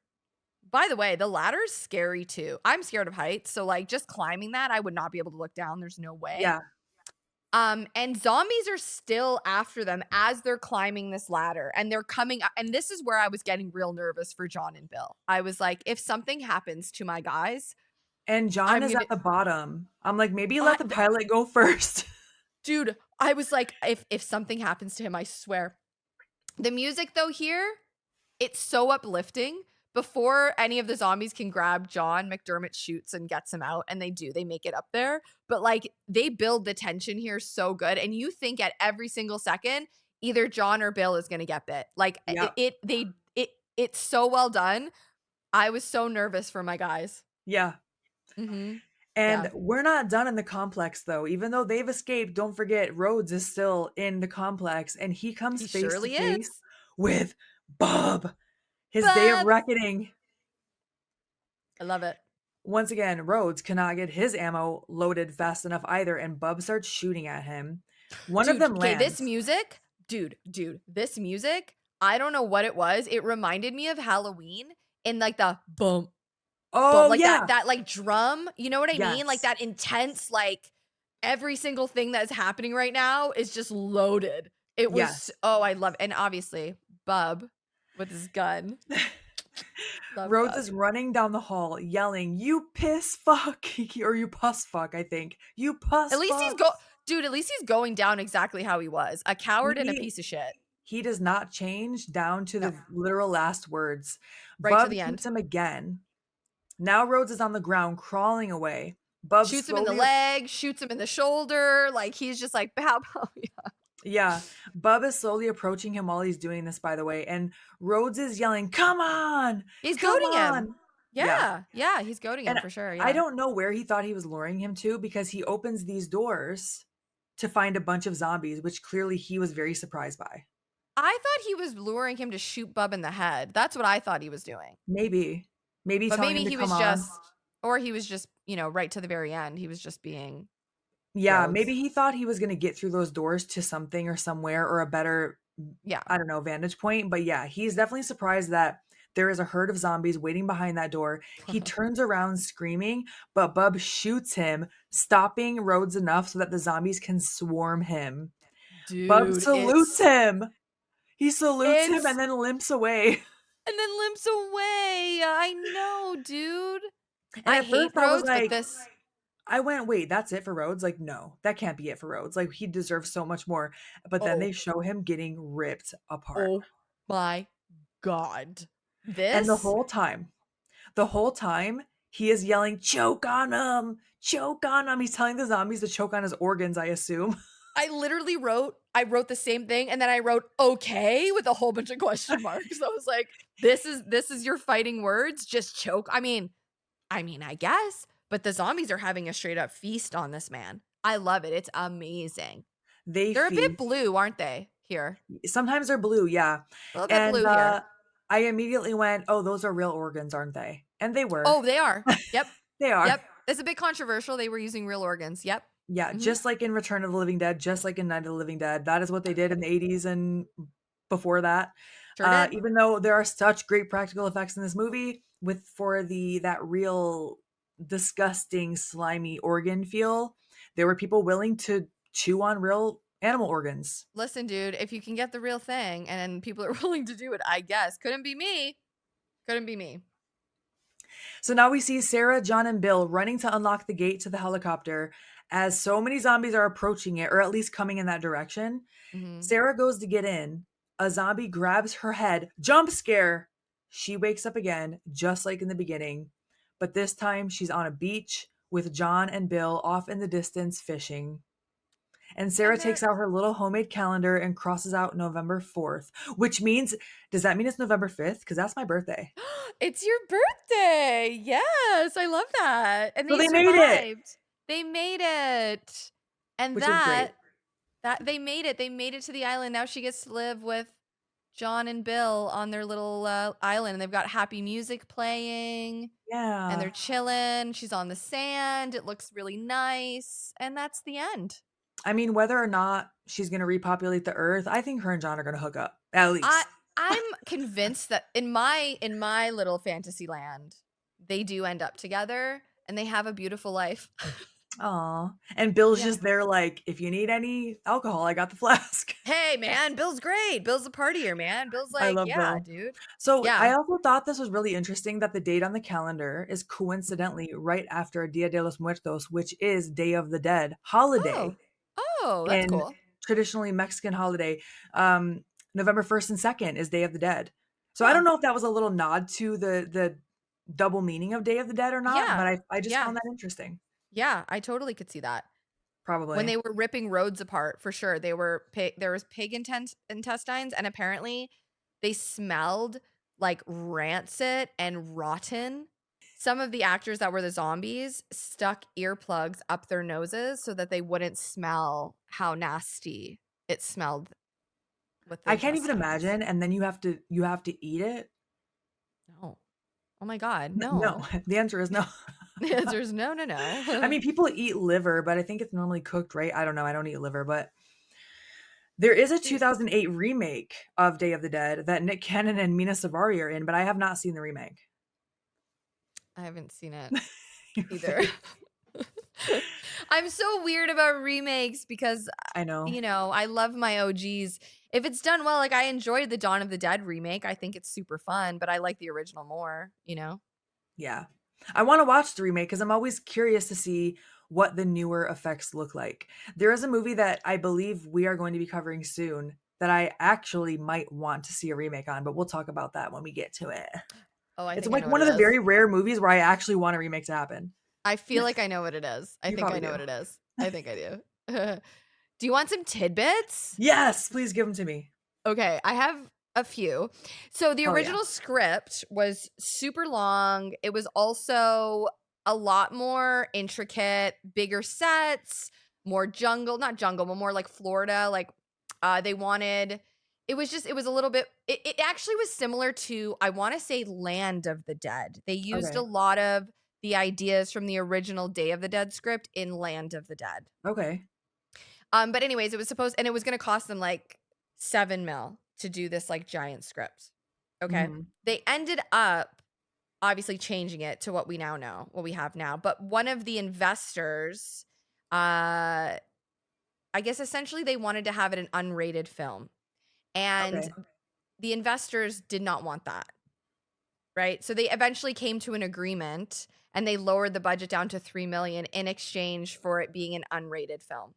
So the hard version. Interesting. Yes, because Okay. they didn't wanna lose because think about it. If they did get the funding and then they had to make it an R-rated, it would not have the effects that it has. Like, a lot of that would have been cut. A lot of Mm. it would have been cut, Yeah. right?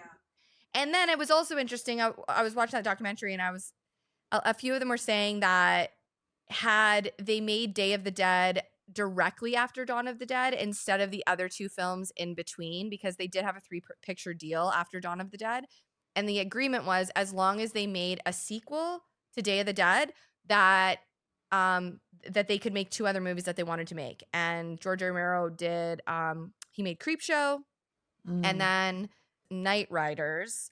But it was interesting because one of the things that they were talking about is had they made Day of the Dead right after Dawn of the Dead, they probably would have been able to secure a bigger budget just based off of Dawn of the Dead's success. Okay. So, I mean, whatever. It's neither here nor there, right? Like, Day of the Dead is freaking awesome, but it's just interesting to kind of I don't know. I'm so interested in like how movies are funded, like that kind Yeah. of stuff. Just like I don't know. Oh, we I love the find it very random rabbit holes about every aspect of it for sure. yeah, exactly, exactly. Hmm. Also, fun fact is Miguel is the first character to provide a theory on how to survive a zombie bite when Sarah chops off his arm and cauterizes it. Okay, dude, I was actually wanting to ask you that because I was like, is this the first time that we get a hint that the virus can be cut off? Mhm. It Wow. is in this movie. Wow. Okay. So far we've covered 3 during this January of the Dead loop, and they've Yes. all they've all implemented new rules for the genre. They all added new lore to the genre in Right, their own right, way, right. which Yeah, is really for sure. cool. Mhm. Yeah, absolutely. I have some more tidbits if you want them. I do, and I think we should also save some for the Patreon extended. I agree with you 100 freaking percent. Um, Joseph Pilato, who plays Rhodes, was talking about when he was asked to do it. He was on the phone, put the phone down, he did like a happy dance because he was so excited. And then he thought, holy shit, am I up for, can I actually do this? Like, am I up to do this? And I thought it was so genuine and so, like for him to say that, like I feel like every single one of us who does any type of performance, you always the second you're offered something that's big, you always have a second of, wait, oh shit, this is real. Can I actually do this? Am I gonna be good enough? Y- 100%. yeah, and I thought for him to say that was so candid and so humble, you Mhm. know? Um but I thought that was pretty interesting. And then Sarah, the actress that plays Sarah, hold on, I got her name here. Lori Cardelli. She her dad was the host of Chiller Theater in Pittsburgh. And Oh, yeah, and so she was also asked to be in the film. that's Which is awesome. yeah, and I guess a lot of the crew, most of the crew actually, all worked on these movies together. So there was kind of like a 10-year stretch between Night of the Living Dead and Day of the Dead where it was a lot of the same crew in Pittsburgh and they were all sort of working together and this was kind of like the end of an era for them. Oh, I that's probably know. bittersweet. Yeah. Bittersweet. Yeah. And Terry Alexander was talking about that monologue that he does was the last thing he shot or the last scene they did and he was just talking about how it was so good to end on that because the monologue basically like closes out this amazing chapter of filming this movie even though it was super hard to film because they were filming in that mine. Yeah. Dude, people were getting sick. There was a doctor that would come and see them named Dr. Feelgood and he would give them B12 shots and like Not Dr. vitamins. Feelgood. But a lot of people were getting sick. There were bats in the cave, literally Real bats, bats? 'Cause I real. think they put some, like, CGI bats in there at one point or Oh, something. they were hibernating. The bats were hibernating in the Oh my cave. gosh. Oh yeah, it was super hard to light in there. It was probably hard to Uh, breathe. it was 55 degrees. They would blow their nose, black soot would come out of their nose. And I guess those caves are like how do I say this? Like storage areas for really random shit like boats. Okay. There's a government surplus of cheese in there, or there was. There's old Hollywood like negatives down there. Like it's just a really weird sort of That is limestone really weird. mine. Yeah, it's kind of weird, right? So I thought that was kind of interesting. And then George A. Romero was talking about his inspiration for Day of the Dead and a lot of his movies, but he was talking about the lack of trust in government and institutions and like the breakdown of humanity, which and leadership and not trusting and yeah, so a Yeah. little bit of commentary there. Yeah, a Just a little bit. little bit. Yeah. Well, we hope that you enjoyed this episode. Please let us know your thoughts. We have social media. We have Instagram and TikTok at Chainsaw Girls Pod. We have a YouTube channel if you're not already watching on YouTube, also at Chainsaw Girls Pod. We have a Gmail, chainsawgirlspod at gmail.com. And we also have a Patreon. And every episode, we shout out our top tier patrons. Do you want me to take it away or you want to? All you, baby. I got it. We got Rob V, Millie C, Jonathan W, John M, another John M, Jeremy M, Jason M, James C, Heather D, Franchise Driller, Devin C, David T, David G, Chris S, Brian C, Alexis T, Adrian G, and Adam V L. Holy shit, that list is getting longer and we love you for it. Thank you so much for being patrons. We appreciate you guys to the moon and back. Okay, Okay, bye. bye.